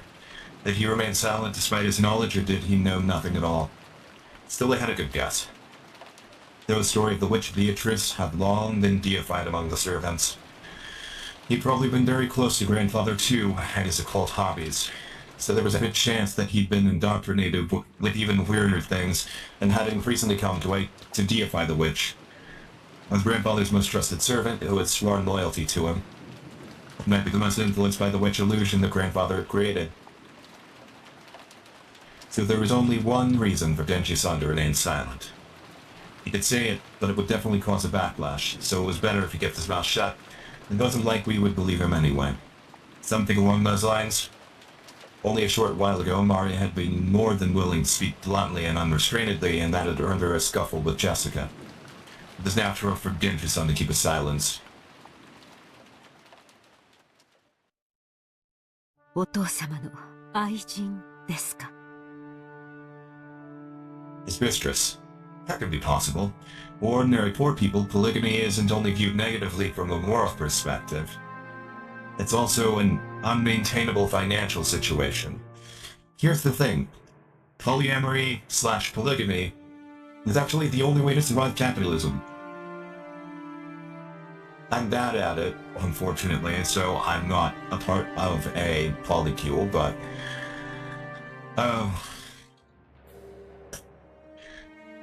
yeah, from the perspective of a rich person, this makes sense. But that isn't the case for the very rich. It's possible for them to have another lover in addition to their real wife.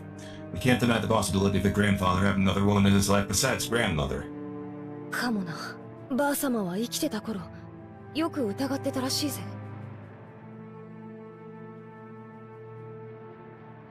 浮気相手がいるってな。私はてっきりそれは、じい様の想像の中の魔女のことを指してるんだとばかり思ってたんだが。そりゃなんとも面白い話になってきたぜ。源氏さんは俺に言ったよな。ベアトリーチェはこの屋敷ができる以前からじい様に仕えてたって。お屋敷が竣工したのは昭和27年と聞いています。ってことはベアトリーチェという人は30年以上も昔からおじい様と連れ添っていたということになるね。その30年前の愛人、もしくはその縁者や隠し子が何かの恨みがあって何らかの復讐を企んだか。なるほど。洋館ミステリーっぽいありがちなストーリーになってきたじゃねえか。汚らわしい話ですが、一番納得できる筋書きです。どうですか、源氏。おそらく親方様に恋愛の感情は終わりになられたでしょう。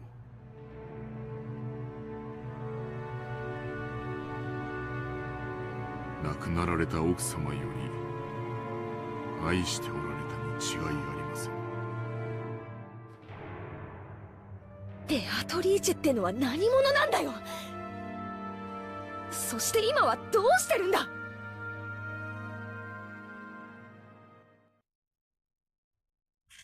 お屋敷ができるより前にお亡くなりになったと聞いています。すでに死んでいる？はい。親方様は大層深く悲しまれ、ベアトリーチェ様をよみがえらせる方法として黒魔術に傾倒なさっていったのです。親方様はベアトリーチェ様を心の底から愛しておられたのです。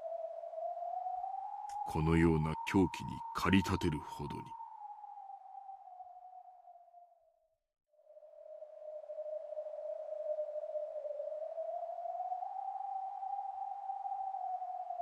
As Genji-san said this, he spread his arms as though asking us to look at this room, filled with signs of grandfather's madness.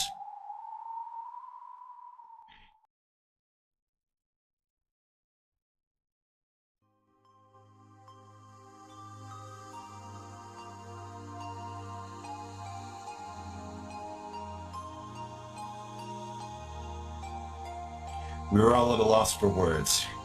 For this, his black magic hobby was nothing other than creepy, and we had found it impossible to understand what drove him to devote himself to it. Nobody had tried to understand Kinzo, dismissing him as an eccentric who had restored the Ishirange family amidst his madness. All that had been on grandfather's mind was the loss of the woman he loved, and the sorrow of being unable to give up on her. Just a few moments ago, this room had seemed creepy, and in that instant, everything about it started making sense. The creepy books, the magic circles, the medicine, all of it. All just because he wanted to revive once more the visage of a single woman who had left this world 30 long years ago. 一度だけ深く酔われた親方様にベアトリーチェ様のお話を聞かされたことがあります。詳しいことは忘れてしまいましたが、それはもう女の私が聞いて羨むような深い深い愛情でございました。金蔵さんは後宮家の当主を継いだ時、当時まだ生き残っていた後宮家の長老たちの意向で亡くなった奥さんとの結婚を決められたのです。つまり後宮家にとって得になる女性との結婚を強制された。さようです。金蔵さんはお家復興のためだけに当主に据えられ、全ての重責を背負わされたのです。そんな金蔵さんがどこでどういう経緯でベアトリーチェと知り合ったのかは分かりかねます。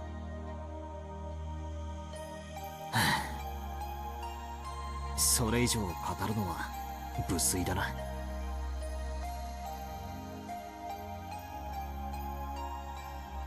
That was when grandfather truly fell in love for the first time. How deep that affection must have been. It was easy to tell just by looking around us. This room was covered with piles upon piles of things having to do with black magic. And grandfather had spent a day after a long day shut in here, immersed in his research and isolated from the outside world, never taking a single day off. He couldn't help but realize how deep grandfather's love for Beatrice was. 私誤解してたよ、ケンジさん。何をでしょうか。私、使用人の人たちが魔女を問診するのはじい様の気持ち悪い黒魔術趣味に感化されてるからじゃないかってずっと思ってきた。違ったんだな。Perhaps they had been acting as though at least Beatrice's soul had been restored and existed inside the mansion in order to soothe grandfather's heart. With closed eyes and an expression as though he was remembering something from the distant past, Genji maintained his silence. He probably felt that to confess that would be to betray his once and only master. In the most serious way, even though that person was already dead. Beatrice was revived as a witch, and she is in the mansion even now. That was his mantra. What he had believed, and what he had made others believe. And Genji would take that with him to the grave. This might have been the last service he could offer his master. Legend of the Witch, the mysterious tale of Rokunijima that was still whispered of among the servants. Its true nature was a sad lie. No, an act of kindness towards grandfather who had lost the person he loved above all else. 私はお父様の前で魔女を否定する話を何度か口にした覚えがあります。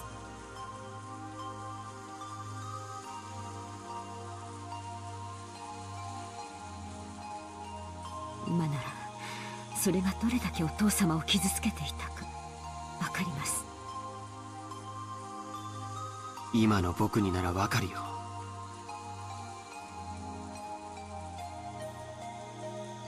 シャノンを蘇らせる方法が黒魔術だというなら、僕は今すぐにもこの部屋の次の主となって研究を始めるよ。兄貴。Millicent tears dripped from George's eyes. Maybe it was infectious. Tears rose to Jessica's eyes too, and she ベ said, アトリーチェは言っていたよ。もうじき蘇ることができる、会うことができるって。Very soon the door to the Golden Land would be opened. In that promised land that glitters gold, shall resurrect all the dead people's souls and revive the love they possessed as well. And I will sleep in a world of peacefulness forevermore. そう言ったのか。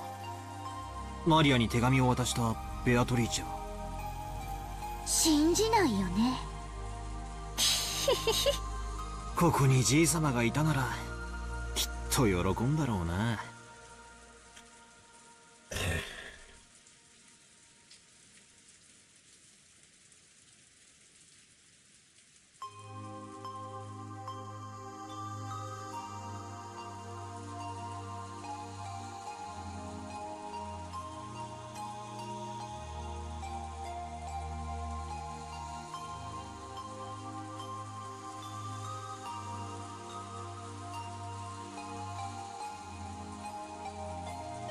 もうじきベアトリーチェが蘇ることにさぞや踊り上がって喜んだろうな。なら俺は信じたぜ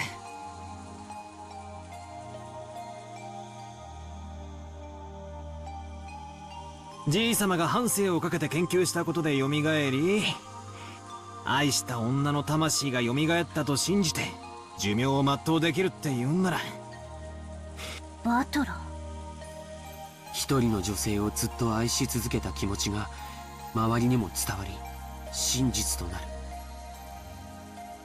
それを気遣いと呼べばそれまでだろうけれど、今の僕はあえてそれを魔法と呼んであげたいね。気遣いじゃないよ。本当に魔法だよ。魔女だよ。やっぱり誰にもベアトリーチェの姿は見えないんだね。Some time passed as we listened to the sound of the rain. Consider what kind of love and madness must have possessed the owner of this rain as he spent half of his life here.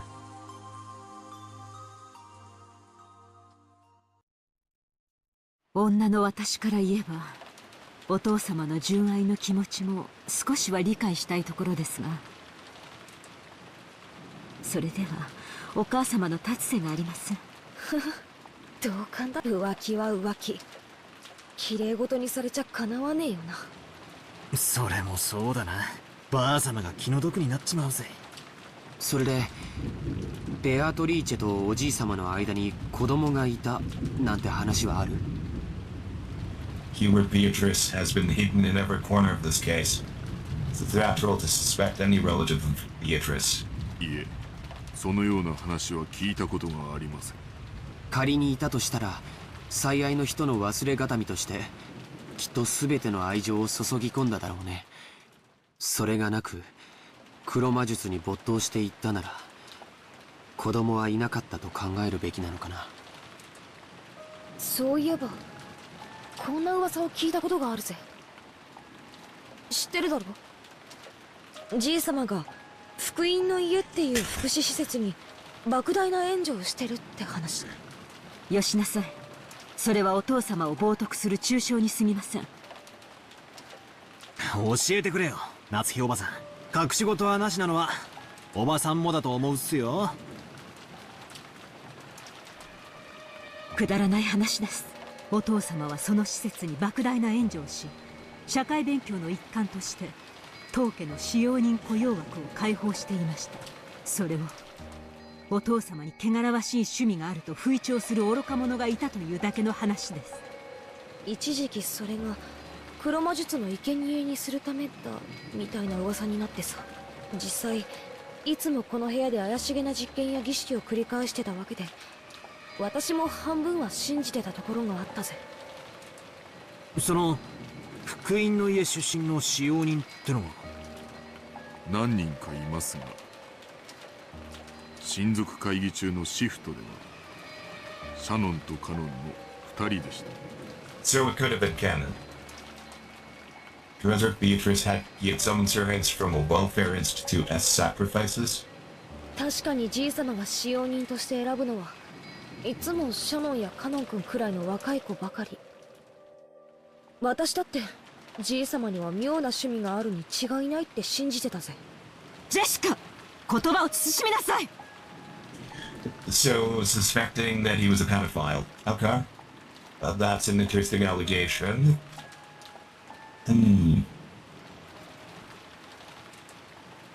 Well, he is financially efficient because he needs 7 incomes to make rent. And also, like, a housemaker plus 2 people earning salaries would make things a lot easier. Yeah. I do apologize for having to scroll up through chat. My Steam Deck locked, and I just unlocked it. So, hold on.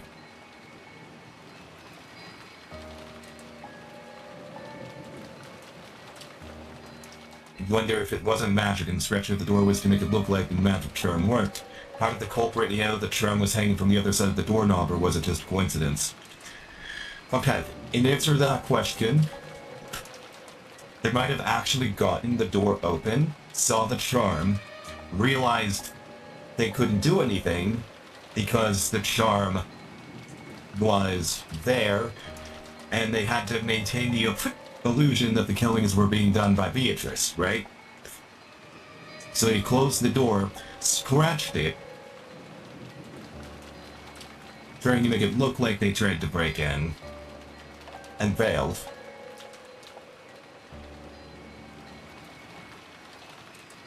Why is there blood and damage around the doorknob? Leftovers of a fight with one of the 6 victims, but they're warning the other side to struggle.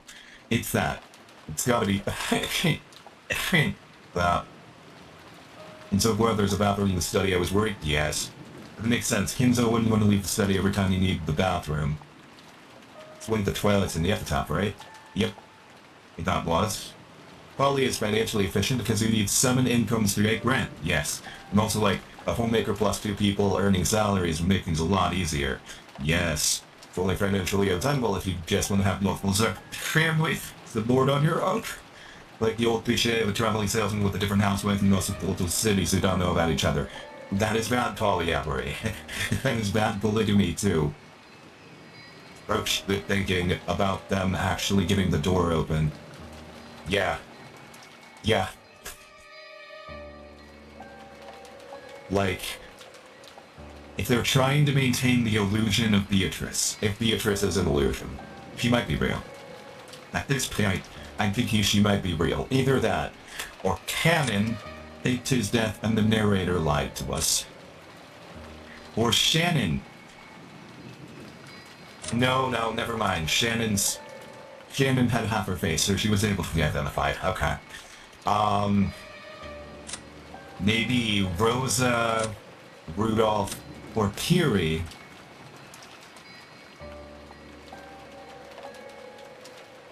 They might have faked their deaths. The other...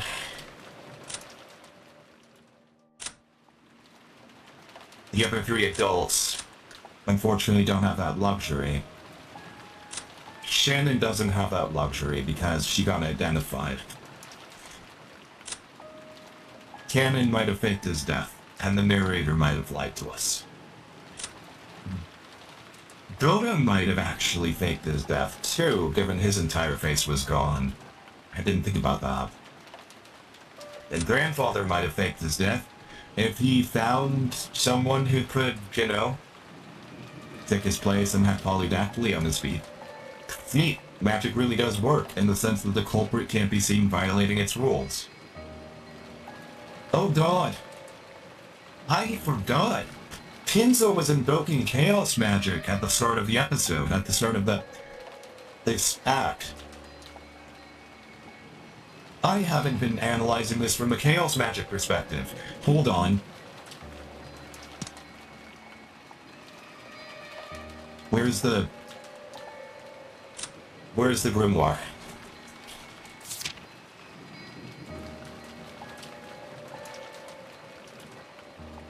Sacrifice the 6 chosen by the key. Okay. My theory, Shannon might have been killed to take the place of Nazi. Check. Those who remain will tear apart the 2 who are close.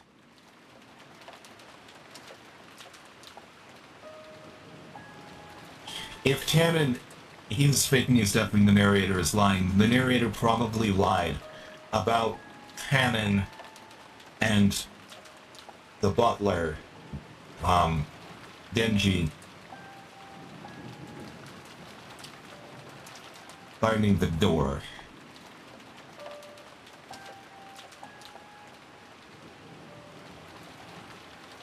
On the 3rd twilight, those who remain shall praise my noble name. Praise my name.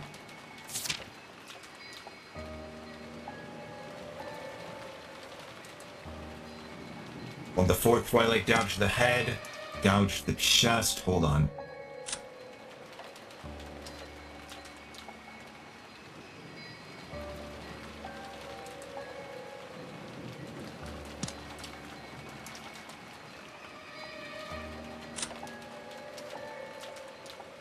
Gouge the head, gouge the chest,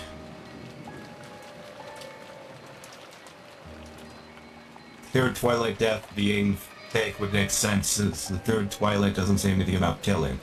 Yeah, On the third Twilight, there was no death. But fourth Twilight, dodge the head, dodge the chest.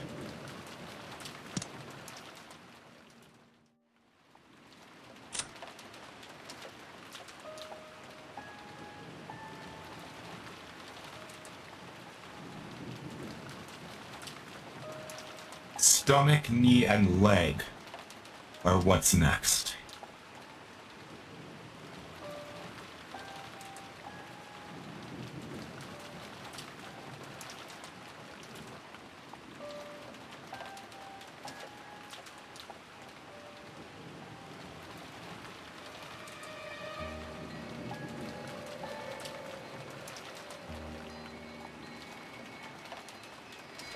Kinzer uses gambling metaphors like roulette, but maybe the actual gambling game involved is Mahong, and the culprit's motive is getting sick of too many BXs. Tuffins. Maybe.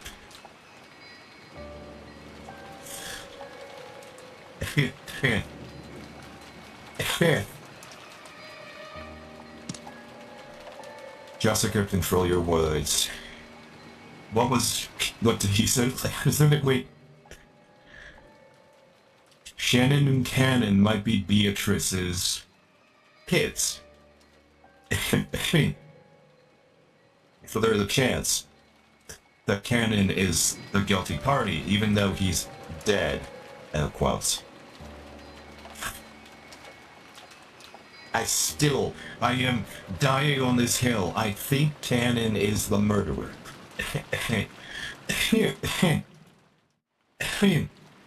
The chaos magic and gambling have a lot to do with each other. A lot of gamblers rely on chaos magic. It's part of the reason why, as I said, he was invoking a lot of it.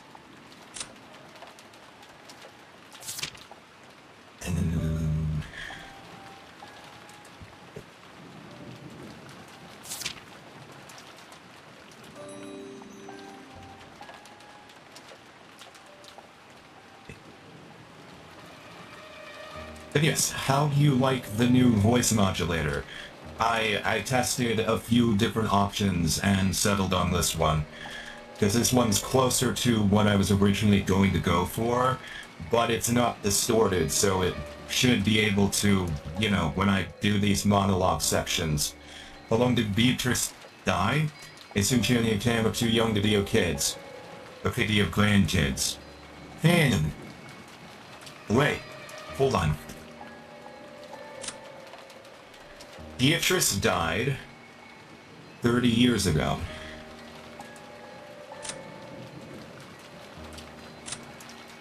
They're the same age as Battler.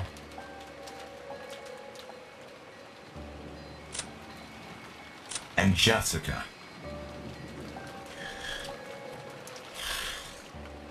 And Battler and Jessica are 18, so it would have to be,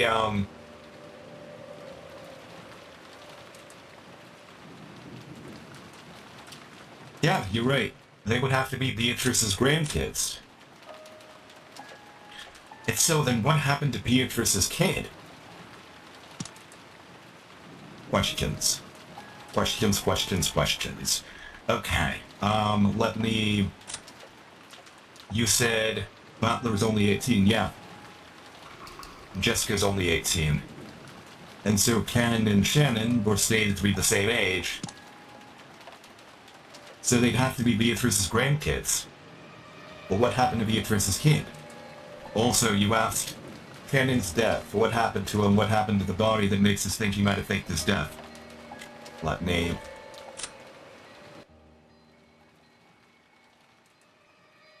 それでベアトリーチェとおじいさまの間に子供がいたなんて話はある。Hold on.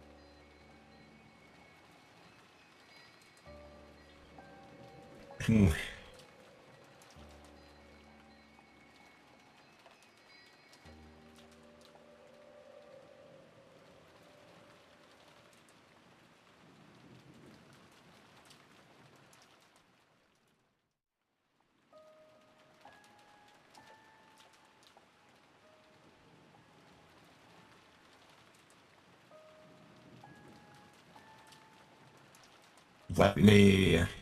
I just say it so we can jump right back to where we are now.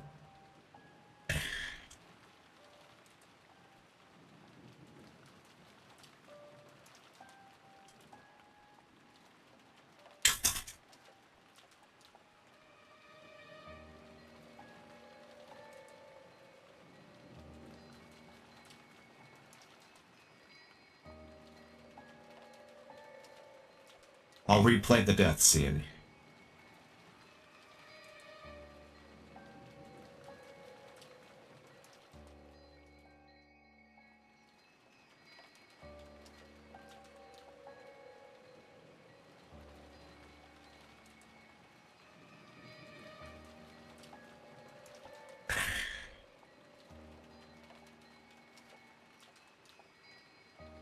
If I can find it.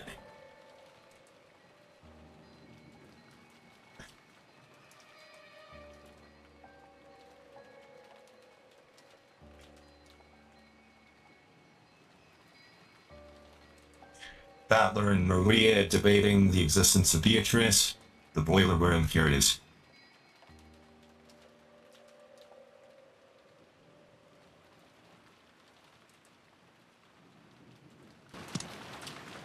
Ah, crap. I closed the log instead of jumping. In previous chapter. Scroll up.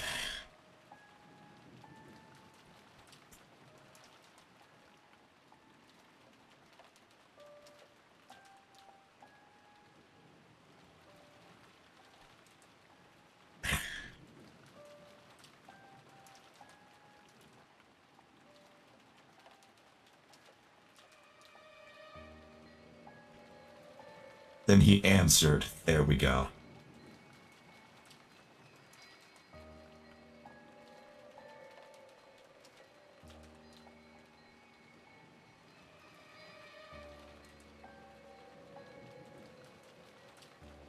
ルーレットは数字と赤黒にかけて配当を競い合う。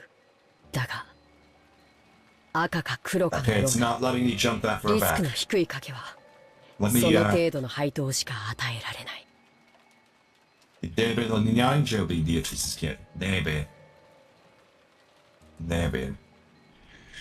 The words coming from Ken's mouth were swallowed up by the darkness. That darkness suddenly started to swirl, glittering. It was a very fantastical scene. Yeah, it's not letting me jump that far back. Golden sparkling butterflies that hid in the shadows all over the boiler room flap their wings, twinkling beautifully. Ken continued speaking, directing his words at the darkness, yada yada yada. On the other hand, if you bet on something with a lower probability, その you リスク receive に a 比例した配 payoff 当が与えられ proportional る。 to the risk. 親方様は The master 天文学 called 的なリスクを succeeding 的中できるこ despite とを astronomical 奇 risk. 跡と呼び、その結果得られる天文学的な配当を He called 魔法 the と呼んでいた。 astronomical payoff gained as a result magic.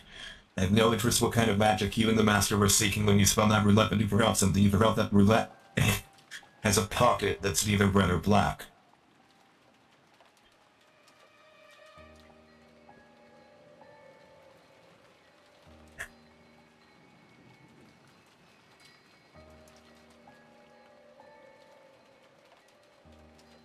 When Cannon swung the hatchet upwards and tried to dive into the darkness definitely sneered.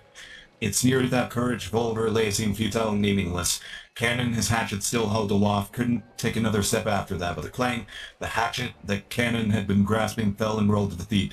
And following it up with a pair of thoughts, Cannon's knees hit left, then right. And that hand, which looked like it was going to catch the sky, now the hatchet had been dropped, gradually lowered and rested on his chest, and the other hand did the same. Right there was a handle with a demon-shaped design engraved upon it. So, the implication is that magic was used here, right? That if Beatrice isn't real, then none of this scene, all of this scene could be one big unreliable narrator scenario. Also, keep in mind,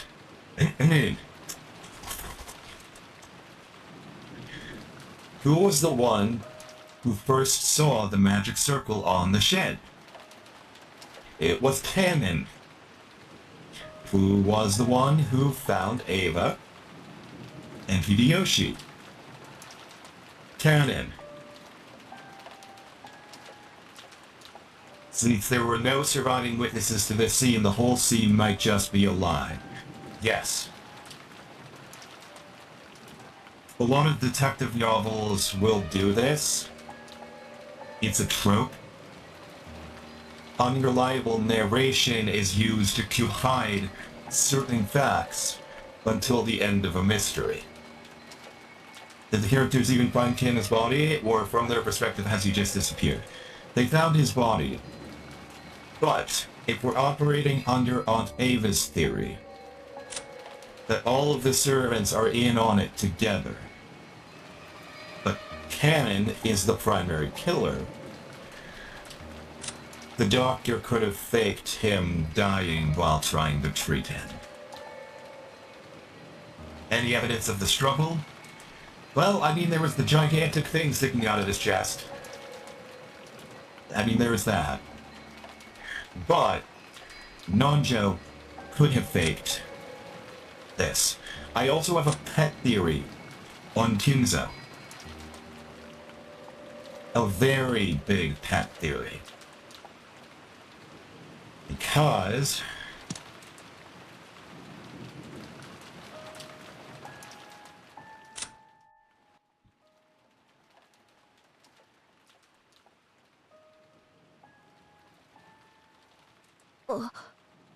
hold on. マリアもわかるか。こりゃ何の匂いだよ。ひでえ匂いだぜ。Where's the line? Because Maria... Well, we only have Nanja's word that he was ever dead. Kinzo's rich enough to have the resources to find someone else with polydactyly.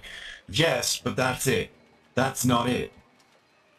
This was the first evidence of Kinzo being burned in the furnace.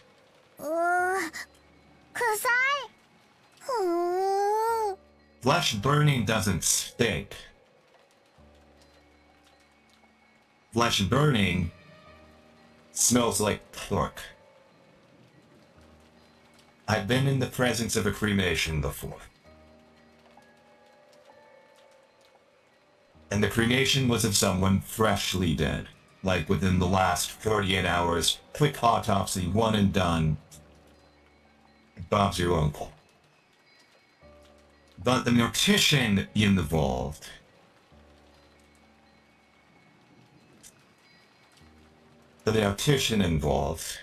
did say that if a body is in a state of decay and hasn't been preserved,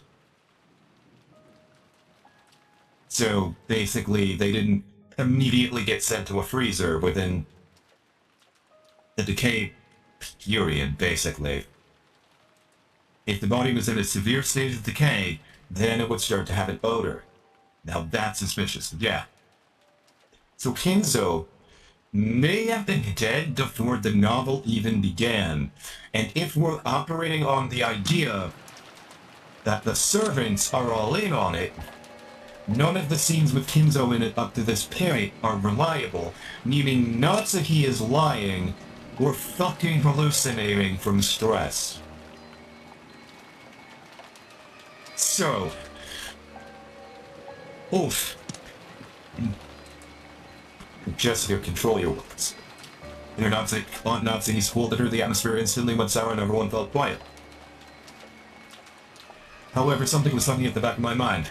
Sacrifices brought over from the gospel house. What is it? Freaky words like sacrifices don't pop up often. Yet I've seen or heard that word somewhere recently. Some part of my memory is tugging at me. Come on, Beatrice, what do you know?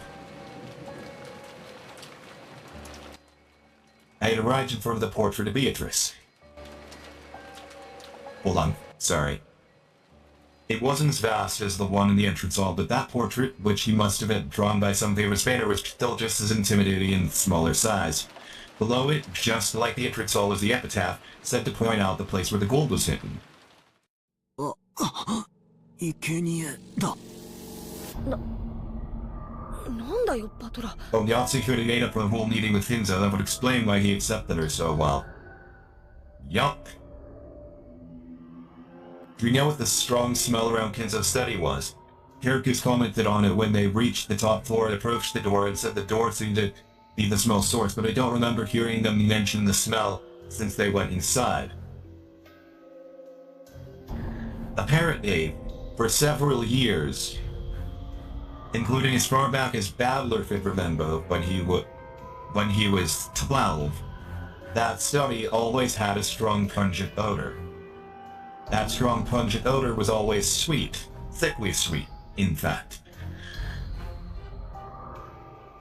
Now, some of it could have been his severe alcoholism driving him to diabetes, but some of it could also be him trying to mix potions, because several herbal ingredients, when mixed together on a regular basis, will leave the atmosphere with a sweet smell.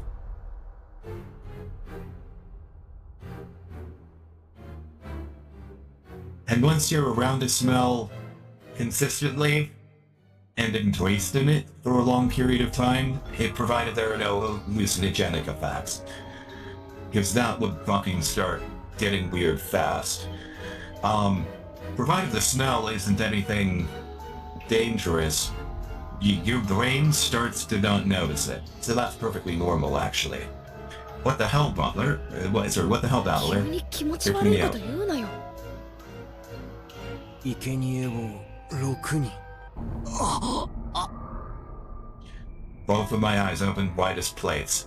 Right there, everything had been predicted since the very beginning. Everyone crowded around, and the same expression of terror filled every face. Yes, it was written in the epitaph. On the first twilight sacrifice, the 6 chosen by the key. The 6 chosen by the key were Natsuki, the proper place was Shannon, Rosa, Rudolph, Fury, and Kraus, and Goda.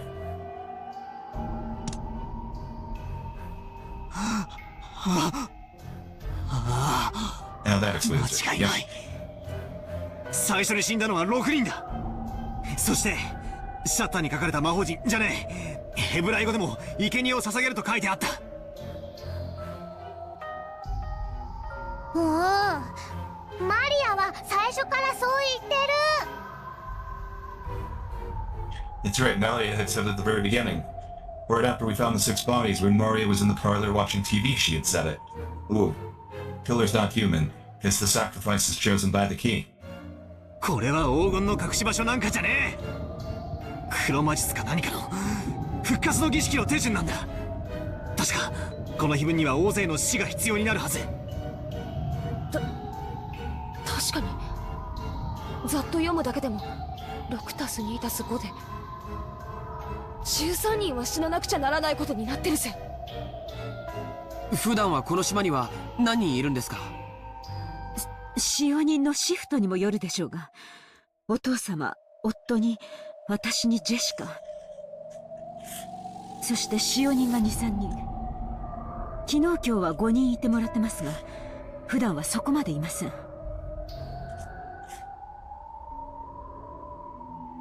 てことはだ、この儀式を実行しようとしたら普段じゃ生贄が足らないってわけだ。いや違うぜ。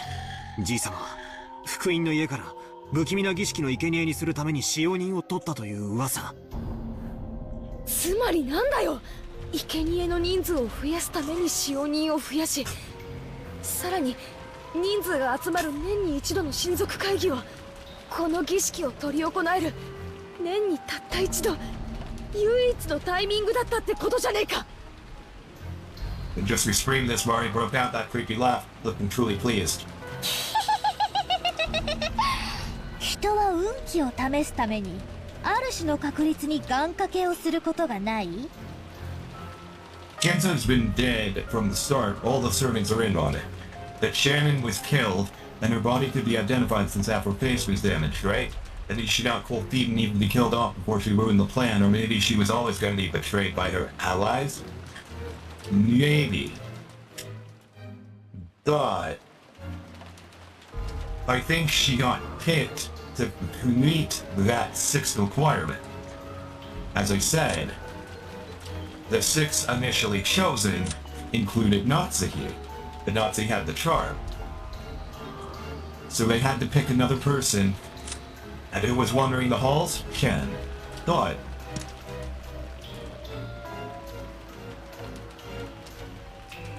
Like throwing a sandal and saying that if it lands right side up, tomorrow will be sunny. Or saying that tomorrow will be a good day if a coin lands on heads. There are many little superstitions like that. If you're fed up on how nothing is going right for you, and you happen to roll some dice and get 3 6s, it would probably make you want to believe that it's a sign of some miracle. When flipping a sandal, you have at worst a 50% chance. 6 servants, 18 people. Young servants, 13 deaths. So math says servant has to die. Ooh, Shannon being Nazi's replacement is good, thank you. Yeah. Yeah.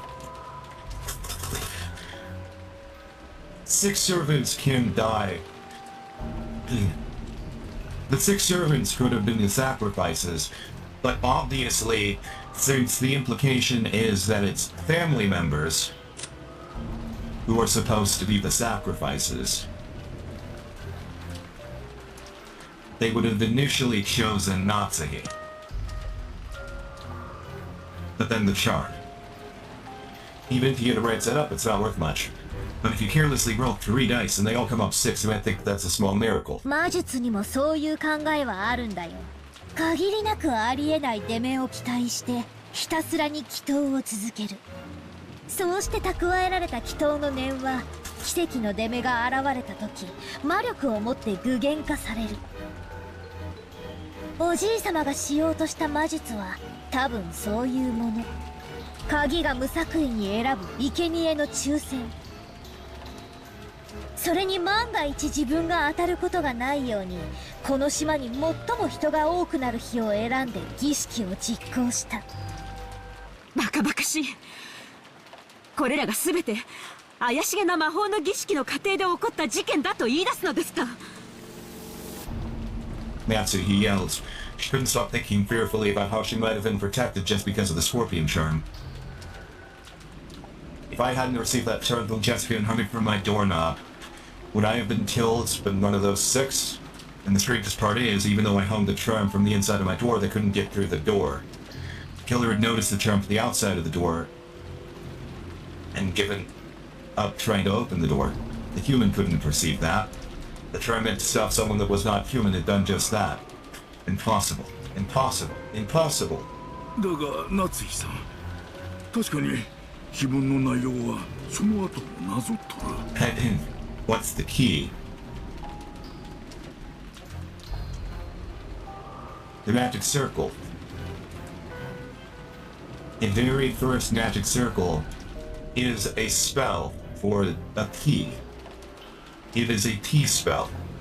It is very specifically a key to undo a binding ritual. I've done a similar spell. Well, okay, fine, I've done the same spell, but I didn't use a human sacrifice. It did require a piece of me and some of my blood, but it was enough to trigger a unbinding from one of my exes. I've had a lot of them, but one of those, yeah, an unlocking spell, yeah. One of those exes was a chaos magician, kind of like grandfather in this case, Kinzo. And so, in order to prevent him from doing any magic on me, I unbound myself from him. Yeah. The rest of me didn't know that and are gasping in shock, but, yeah. Yeah. Sorry, Kira. I know you can hear me from where you're sitting in the tavern, and I know you are literally...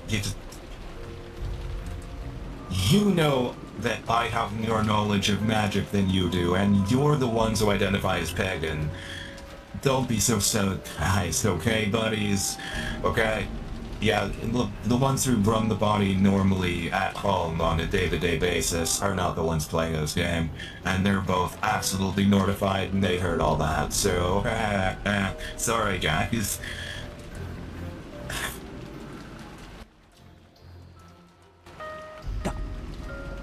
第二の晩に残されし者は寄り添う二人を引き裂け。これはエヴァ様たちのことを指しているのでしょうか。悔しいけどそうだと判断せざるを得ない。そして母さんたちを殺した犯人は続く第三の晩の言葉を手紙に書きその場に残したんだからね。そうだな。第二の晩を実行し第三の晩をその場に残した。第三の晩はまさにさっき夏日おばさんが読んだ通りだぜ。 In third twilight, those who remain shall praise my noble name. And now that I read it, it just keeps going on, doesn't it? On the fourth twilight, gouge the head and kill. Gouge the head and kill. George Aniki's parents were killed with the demon's eye spikes gouged in their heads. But if that count is the second twilight, someone else must be gouged in the head. じい様だ。 That's grandfather. 焼却炉の中で焼かれて He る had been burned in the incinerator and her eyes were so thrown into that part we didn't notice. But grandfather's forehead. No, his head had been gouged. じい様が Grandfather is the victim of the 第 fourth 四の twilight. 晩の犠牲者。 Yep. じ Then Canon-kun, カノン君は第五の晩に in the fifth twilight, 胸を gouged えぐ the り chest で and 殺 killed. せ。カノン君については We thought that Canon 犯 Kun's 人との case was 突 an 発的な unexpected 遭 encounter 遇に with よ the る犯 culprit, 行だ but と思っ that's てたけ wrong. ど違う。 Yeah, all this. 誰か一人をおびき出し胸を貫くことを初めから狙っていたんだ。もし犯人がこれをなぞっているとしたならまだ3人が死ななければならないというのですか。 On the sixth twilight, gouged the stomach and kill. Seventh twilight, gouged the knee and kill. Eighth twilight, gouged the leg and kill.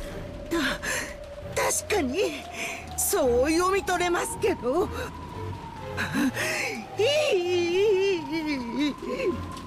いや、そいつはどうかな。あと3人が死ねば第9の晩になる。見てみろよ。 Of the ninth twilight, the rich revives, and none shall be left alive. 私たちはベアトリーチェにみんな殺される。わけがわかんねえ。結局何人いようが最後には全員死ぬってことじゃねえか。じい様は何が持ってきたったんだ。この儀式じゃじい様自身何をどうしたって生き残れねえじゃないか。誰も生き残れなくていいんだよ。第10の晩には黄金鏡にたどり着く。 In the tenth twilight, the journey ends, and you shall reach the home of gold. The witch shall praise the wise and bestow four お treasures. じい様は死を恐れてなんかいなかったんだよ。ほら4つの宝の2番と3番を見てごらんよ。一つは全ての死者の魂を蘇らせ Having upon air resurrects their souls.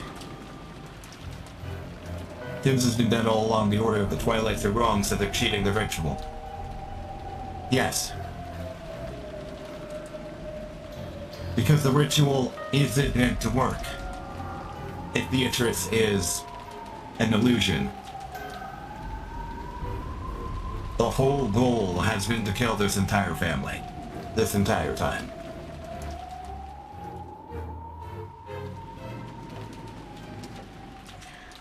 Catch that. Right there.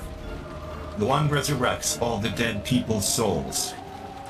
Doesn't say it resurrects their bodies. It says it resurrects their souls.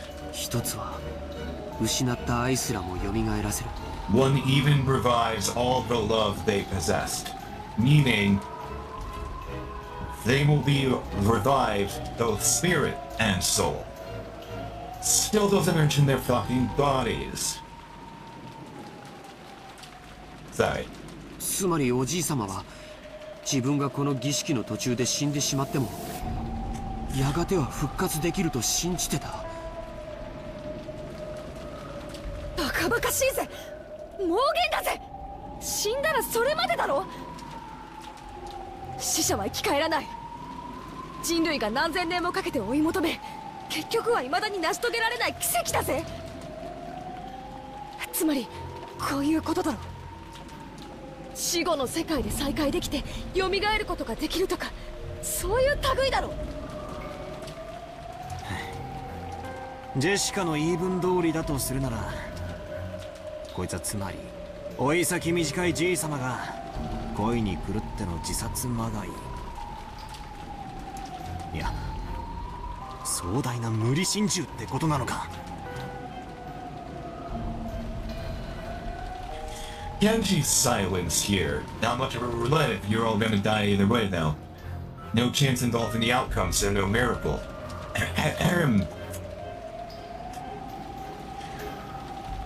I think Genji genuinely believed that he'd be resurrected in body. You gotta word spells carefully, folks. Anybody practicing magic out there, be very careful how you word fucking shit.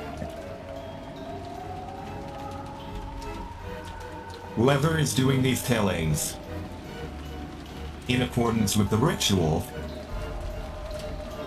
is following the ritual to a T. So, the roulette is whether or not Beatrice actually revives. Does Beatrice revive? That's red. Beatrice doesn't revive, that's black. And then there's the one spot on the roulette board where the house takes all. Youth pastor voice, hey kids, you know who else revived themselves and then revived all the dead?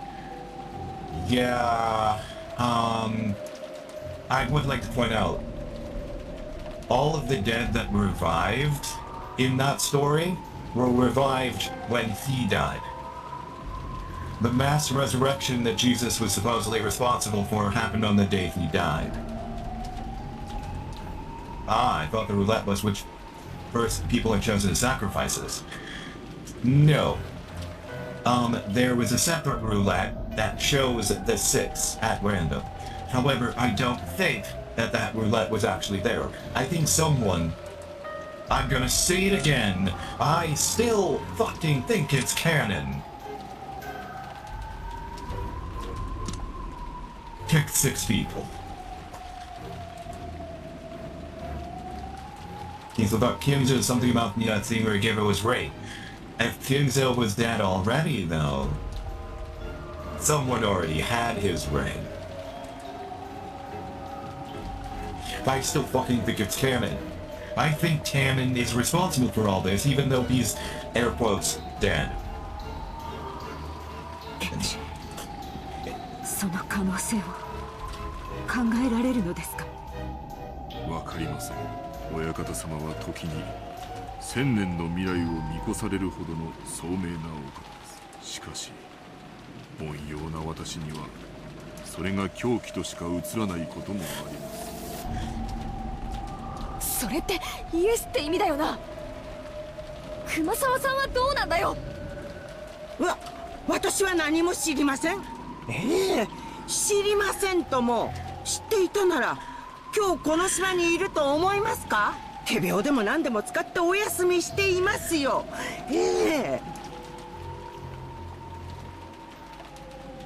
おじい様の長年の友人である南條先生のご意見は。源氏さんに同じです。そこにある種の人間離れした力すらも感じることはありました。私にも金蔵さんが何を考えてこの碑文を残されたのかわからない。一つだけ言えるのは、仮にこの筋書きを作ったのがお父様であっても、実行しているのは別の人間だということです。確かに少なくともじい様とカノン君を襲った犯人は他にいる。 Battler.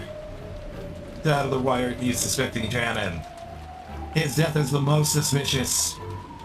しかもそいつはこの碑文通りまだ事件を続けようとしている。僕たちが深く考えなかった最初の手紙、あれにはなんて書いてあっただろう。 We got back to the recitation of the letter last night. Beatrice proclaimed something inside the letter. She proclaimed that in accordance with her contract with Kinzo, she would collect everything the Ishiro family's interest. But then she also revealed a special clause. Someone discovered the location the gold grandfather had hidden. That right would be lost. At that time, the letter had been read. Grandfather was still alive, but at that time, it had already been sealed with the wax of the head's ring. It read that grandfather had handed the ring over to Beatrice while he was still alive. What I just said. Right there, yeah. If you think about that straightforwardly, we should probably take that to mean Beatrice is carrying out that strange contract, and Grandfather is securing her that right. Simply put, it was the same as saying that Grandfather knew of and approved of the contents of that letter.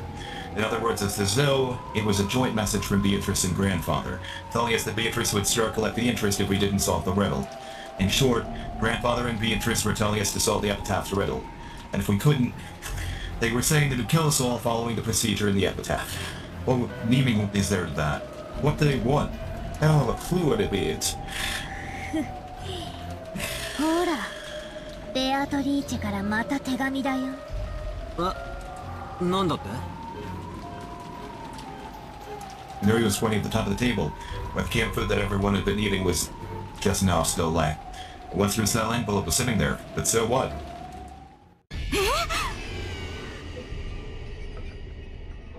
Why Nazi let out a hysterical cry, looking between her own hand and the table.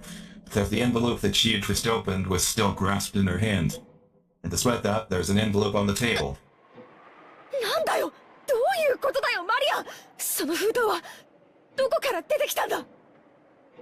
今見たら置いてあった。うわ、私は何も知りませんよ。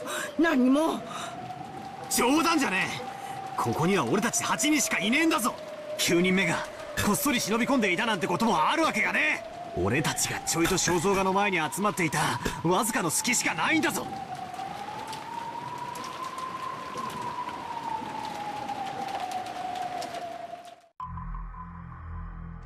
全員下がりなさい。壁へ下がりなさい。 Why Nazi was pointing the rifle at Genji and the others bellowing at them. Genji-san was overpowered. His face looking like he didn't have a clue what was going on. Of course, I felt the same, but a few moments late, I reached the same conclusion to what Nazi had. Until a few seconds ago, there was no letter like this on the table. Nobody had entered into this room. That means someone among us had placed it there during the few seconds when everyone was looking away preoccupied with the portrait. この封筒を開けて中身を読んで。I picked up the envelope. It was still sealed with wax. Even without disturbing its contents, I realized that this was an unopened envelope, an unknown envelope. But relying on the letter opener, I finally tore it open and pulled out the letter inside. Contents were as follows. 金蔵様の碑文の謎をお楽しみいただいているでしょうか。すでにご存知と思いますが、皆様方にどうか嵐が過ぎ去れば逃げ出すことができるという甘えをこのゲームに私と皆様方のどちらが勝つかの結果しかない。時間切れは私の勝ちとなる。引き分けはありません。そこをどうか誤解なきようおねって内容だぜ。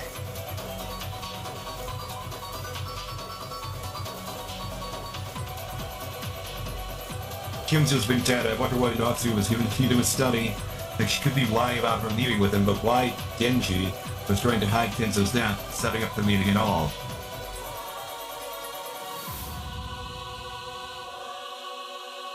That is true. That is an option. However, I think this just pointed out something important.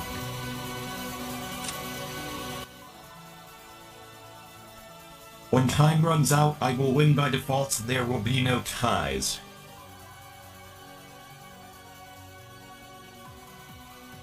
When time runs out, I'll win by default. I think there's a fucking dom up in the mansion. I'm gonna say it now. I think there's a fucking dom in the mansion. When time runs out, it'll go off and everyone will be dead.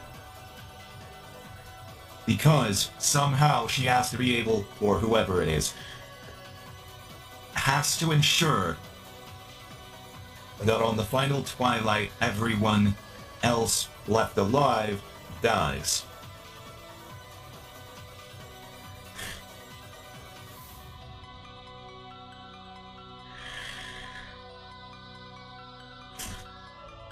I think there's a fucking bomb. 金蔵様の碑文のな。この手紙を誰が置いたかは明白 It で isn't clear who put this letter で there. すが Whoever 疑わしき enabled 人 to 物 narrow を down the 絞る list こ of とはできま suspects. したあなたたちです奥様、それはあんまりにございます。私は肖像画の前に行く直前ここに缶詰を置きました。その時このような怪しげな手紙は決して置かれていなかったことを確認しています。そしてその時すでにジェシカとジョージ君バトラ君は肖像画の前にいた。そして彼らはこの手紙が現れるまで肖像画の前を離れていない。つまりあなたたち4人の中にその手紙を置いた人物がいる。ベアトリーチェがいる。おお、ベアトリーチェはマリアたちじゃない。ベアトリーチェはいるの。お黙りなさい。あなたたちの中の一人が疑わしいのか全員が疑わしいのか分かりません。しかし確実にあなたたちの中に犯人が混じっている。そうだぜ。19人目なんかいるわけがない。魔女なんかいるわけがないんだ。カノン君を殺したのだって。熊沢さんは本当はカノン君と一緒にボイラーして。お黙りなさい。そうだぜ。19人目なんかいるわけがない。魔女なんかいるわけがないんだ。カノン君を殺したのだって。How big is the island? Could they expect Yakuza hiding somewhere other than the mansion? Was there a boathouse on the shore, or playing hay, or just digging up woods to get out of the blast range? Not them running through the woods like it's the most... I think... whoever it is, isn't planning on surviving either. I don't know how. And I don't think they're planning on surviving either.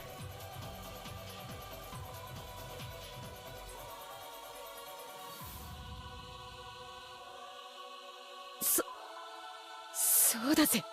19人目なんかいるわけがない。そして後から来たらもう倒れていたと嘘をついた。誤解です、お嬢様。私がなぜそのようなことを。母さんたちをどうやってあの密室で殺したのかは見当もつかない。でも母さんたちが殺された時使用人の人たち以外の全員にはアリバイがあった。なかったのは使用人の人たちだけ。でも本当に疑ってもいいんだろうか。確かにそれを言い出したら全ての件でアリバイはないが。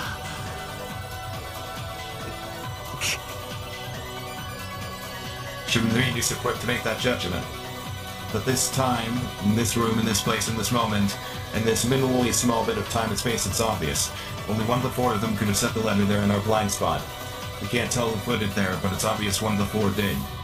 夏井さん、どうか落ち着きなさい。今日一日いろいろなことがあった。心が参っているのはよくわかります。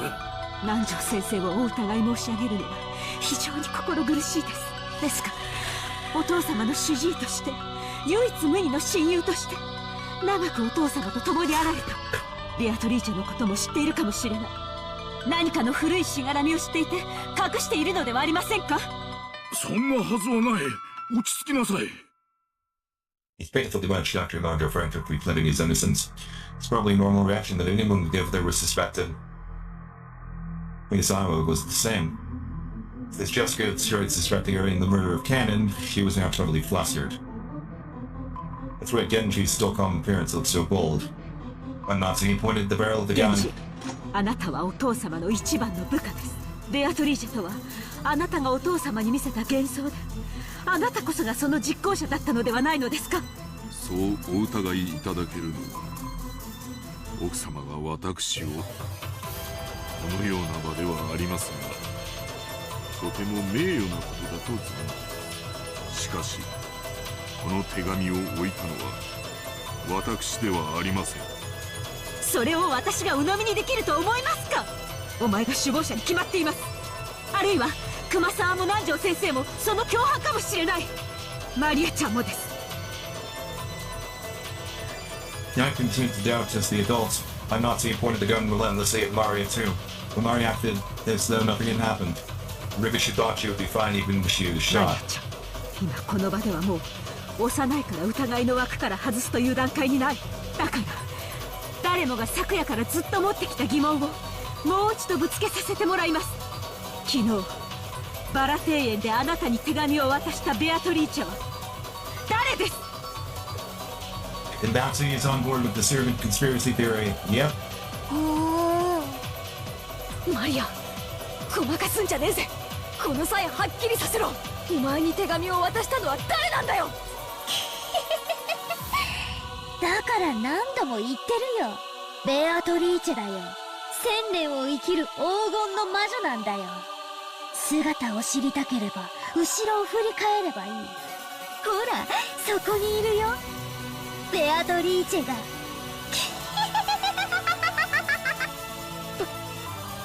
バカにしてんのかってね。よせジェシカ、マリアもよせ。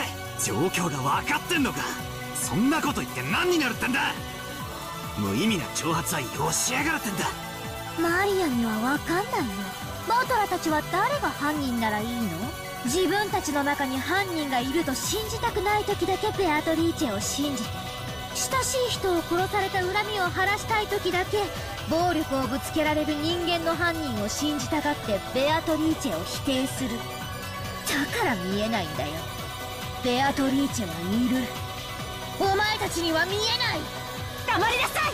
あなたが犯人だと決めつけたくはありませんが、この状況を不愉快にさせて楽しんでいる利的行為者であることはもはや疑いの余地もありません。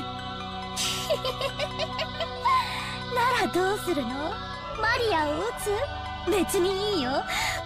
もうすぐ黄金鏡の扉が開かれる。そして全ての死者がよみがえる。今や死は恐れるべきことではないんだよ。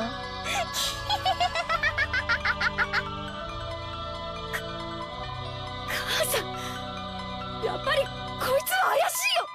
一緒になんかいられないよ。でも夏日おばさん、どうか落ち着いて。マリアちゃんを撃つ理由は何もない。どうか冷静に。手紙は挑発するけど何も恐れることはない。犯人だって明日が怖いんだ。警察が怖いんだ。この島は今無秩序に支配されているけれど、それは台風で隔離されているからだけに過ぎない。台風が過ぎれば秩序が戻ってくる。だからおばさん、撃っちゃ。なんでジョージ兄さんはそんなにも冷静なんだよ。この4人の中に犯人がいる。いや、あるいは4人が全員来るかもしれない。この中にエヴァおばさんたちを殺した犯人がいるかもしれないってのに、なんでそんなに冷静なんだよ。僕だって犯人を見つけて殺してやりたい気持ちはあるさ。でもそれは単なる蛮行だ。僕は罪の裁きを秩序に任せる。だからどんなに疑わしくても引き金を引いてはいけないんだ。ジョージの兄貴に同じだ。夏日おばさん、ここはちょいと冷静になろうぜ。とにかく撃つのはまずいぜ。こういう時はよ、頭を後ろに反らしてクールになれって3回唱えるといいらしいぜ。はっきりさせておきます。魔女などいない。ここは六軒島で、ここは後宮家の本家屋敷です。後宮家代表後宮夏日として宣言します。ここには魔女などいない。ベアトリーチェなど認めない。何を企もうとも娘たちには指一本触れさせない。それが母としての、当家代表としての務めです。The election millions with the final words of farewell that settled everything. Protect your daughter, and not say he would regard any suspicious person as an enemy. The only reason George Oniki and I were standing on this side was because by coincidence we had a clear alibi regarding the latter. I hadn't approached the portrait. I too may have been at the other end of that gun barrel, treated like a criminal. And even though part of me thought that, part of me was thinking that chasing all the suspicious people from this room would finally guarantee our safety. Genji-san, Kumasawa-san, and Dr. Nanjo, all of them were on grandfather's side. You could even say that Maria was on grandfather's side, since she had blind belief in Beatrice. That's right, they're all suspicious. But is this really alright? Is it really alright for us to fight back against the lawlessness of the witch? Like to write out all the suspicious ones without due process?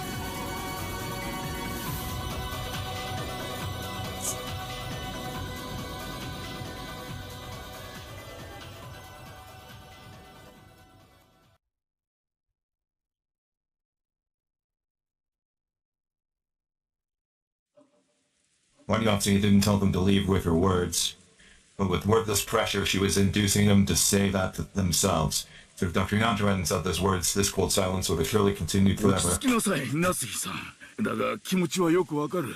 わしだって今朝からの異常な事件続きで頭がどうかなってしまいそうだ。だからわしらを疑いたい気持ちもよくわかる。もし本当に南條先生が無関係なら、私は無礼極まりないことをしているのだと思います。ですが、今だけは分かってください。分かった。わしらは部屋を出ましょう。どうですかな、源氏さん。客間に戻ってチェスの続きといきませんかな。それをお望みでしたらぜひ。私は嫌ですよ。だってこの中に狼がいると分かってて部屋から追い出されてしまうんですよ。嫌ですよ、奥様。どうかお許しください。Kumasawa-san was trying to say in that total sense. If she was innocent, then she was being ejected into dangerous territory along with the culprit. In the current situation, pressing of her to leave this room along with the suspects was almost exactly the same as letting her get killed. However, Kumasawa-san really was suspicious just for being the first one to discover the Kennington had been murdered. At that time, everyone except Kumasawa-san had an alibi. As long as the use of some trick of the existence of some 19th person could not be established, Kumasawa-san was one of the most likely suspects by far. I didn't aim to believe it. However, Natsui and the rest of us were in such a difficult situation we couldn't help doubting any of them, Kumasawa-san included, so we didn't say anything to stop Natsui from trying to oppressively chase them from the room. We had stopped her from shooting, but when it came to exiling them from the room, we were passively agreeing. Maria spoke to the still fretful Kumasawa-san. 大丈夫だよ。ベアトリーチェは敬う人には優しいから。熊沢さんはベアトリーチェがいるって信じてるもん。だからきっと大丈夫だよ。マリアは客間でテレビを見るよ。一緒に見ようよ。ここテレビがなくてつまんないもん。Where Kumasawa-san found Maria's roguish laugh very frightening. However, the three other people had agreed to leave the ring. Kumasawa couldn't fight the flow and had to agree, crying as she left the ring. それでは夏日さん、今夜はこれで。また明日お会いしましょう。今夜だけは分かってください。警察が来たら全員に今夜のこの無礼を必ず謝罪しますから。チェスもよろしいでしょうか。できたら安全なところに。現地頼みます。かしこまりました。仕方ありませんね。子連れの熊が一番恐ろしいと言いますから。源氏も熊沢も本当に申し訳ありません。また明日お会いしましょう。マリアちゃんも冷たいおばさんを。おう、マリアは許す。奥様、この部屋の鍵です。2本すべてをお預けします。Genji-san pulled the two golden keys from his pocket and handed them to Natsui. それから私が持っているお屋敷内の鍵束もお預けいたします。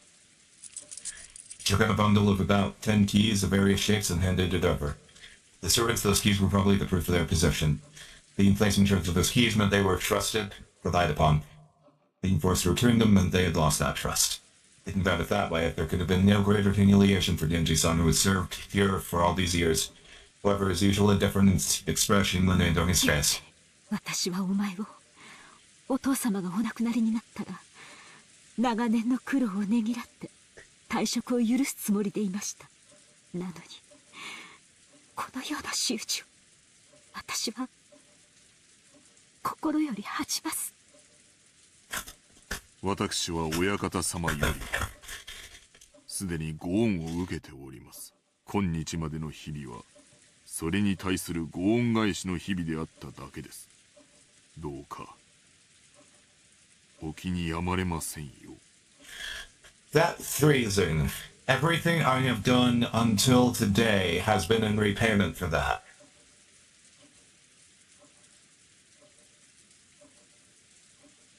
I'm sorry. I think the other servants may have been in on it. I still think Canon did it, but... それでは参りますかな、皆さん。おやすみなさい。はい、おやすみ。マトラもおやすみ。はい。あ、マリア、ちょっと待て。Don't let me call Maria back. I groped her into my pocket and took out that scorpion key holder. これ魔除けなんだろ。身につけとけ。おお、バトラ、確か落としてなくしたって。あん時はなんか尺になってなくしたとかホラ吹いただけだ。お前の大切なお守りをなくすわけねえだろ。Maria sadly took the charm. I was unable to say anything after that. それでは皆様おやすみなさいませ。 Unable to respond, we watched them leave, our expressions completely tired out.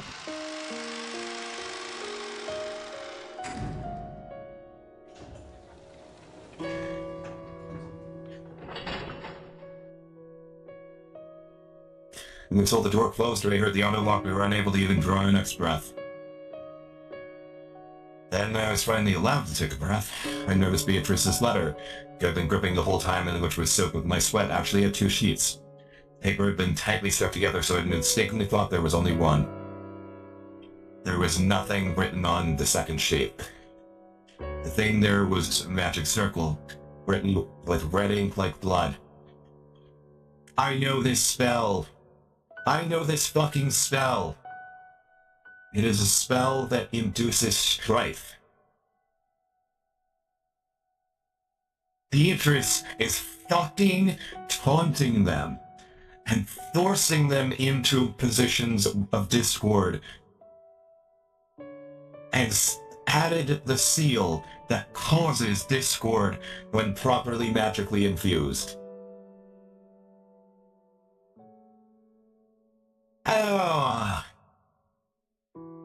Whoever Beatrice is, appropriate, yeah, whoever Beatrice is, knows what the fuck she's doing, even if she isn't real.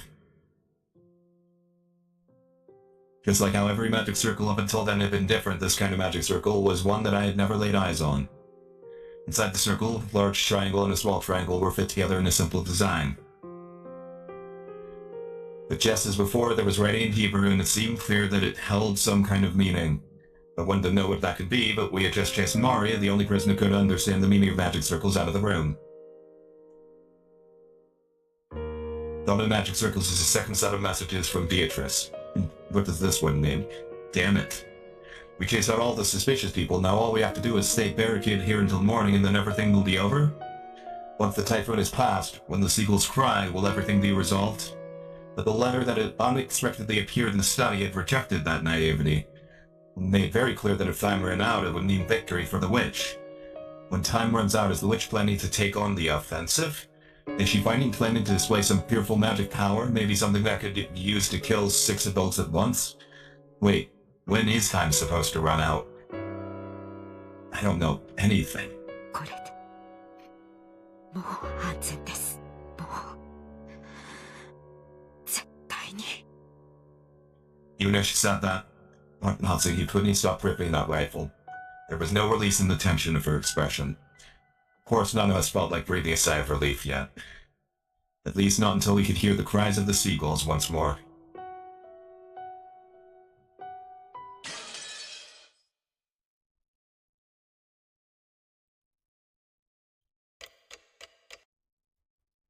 I've noticed the clock getting bigger and bigger.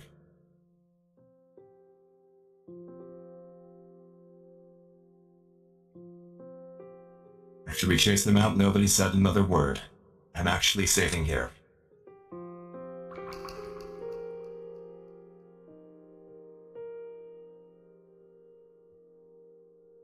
We're gonna call it a night. I know it's not as long as my usual Umineko streams, but I have to be at work very early in the morning, and my phone is dying. Because I've been keeping the chat open, and in order to do that I had to have something else plugged in. Let us see who's available for a raid, folks. Those of you watching on TikTok, I'll see you next time. Hopefully we'll be back to our regularly scheduled programming tomorrow. It should be Digimon World next order, but if something happens like happened today, it's gonna be another Umineko stream. But if something doesn't happen, magic. Let's go to the raid screen real quick.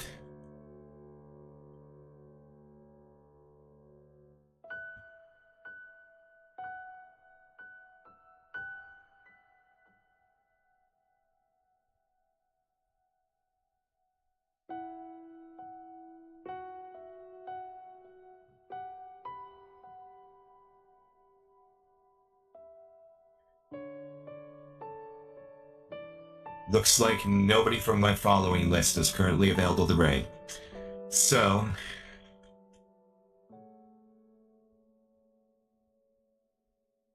let's see who else is available.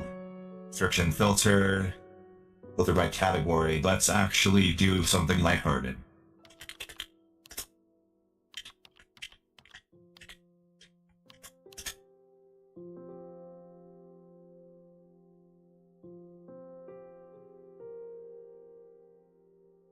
Let's raid a small streamer.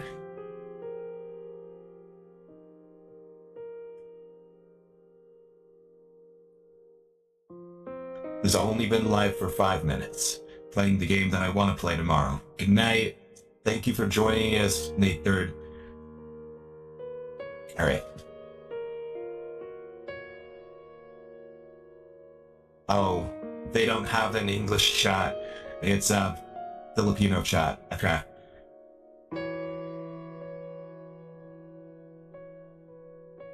This chat, however, is in English. There we go.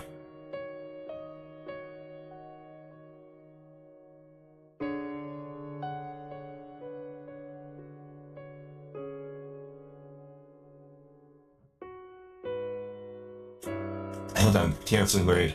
I just realized half of it's in English and half of it's in Portuguese. Okay. Let's try something else.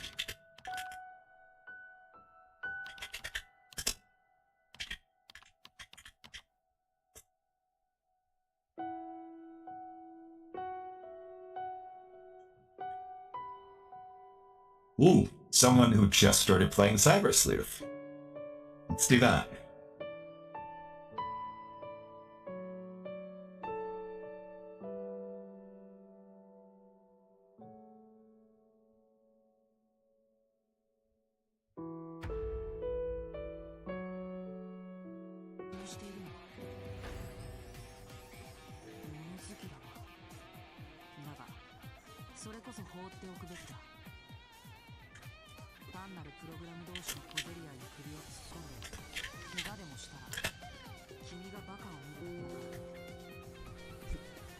Hello Raiders! What's going on? How are y'all? Thank you so much for the follow! Welcome to the Dandelion. I hope you enjoy your stay. How are you guys? What were y'all up to?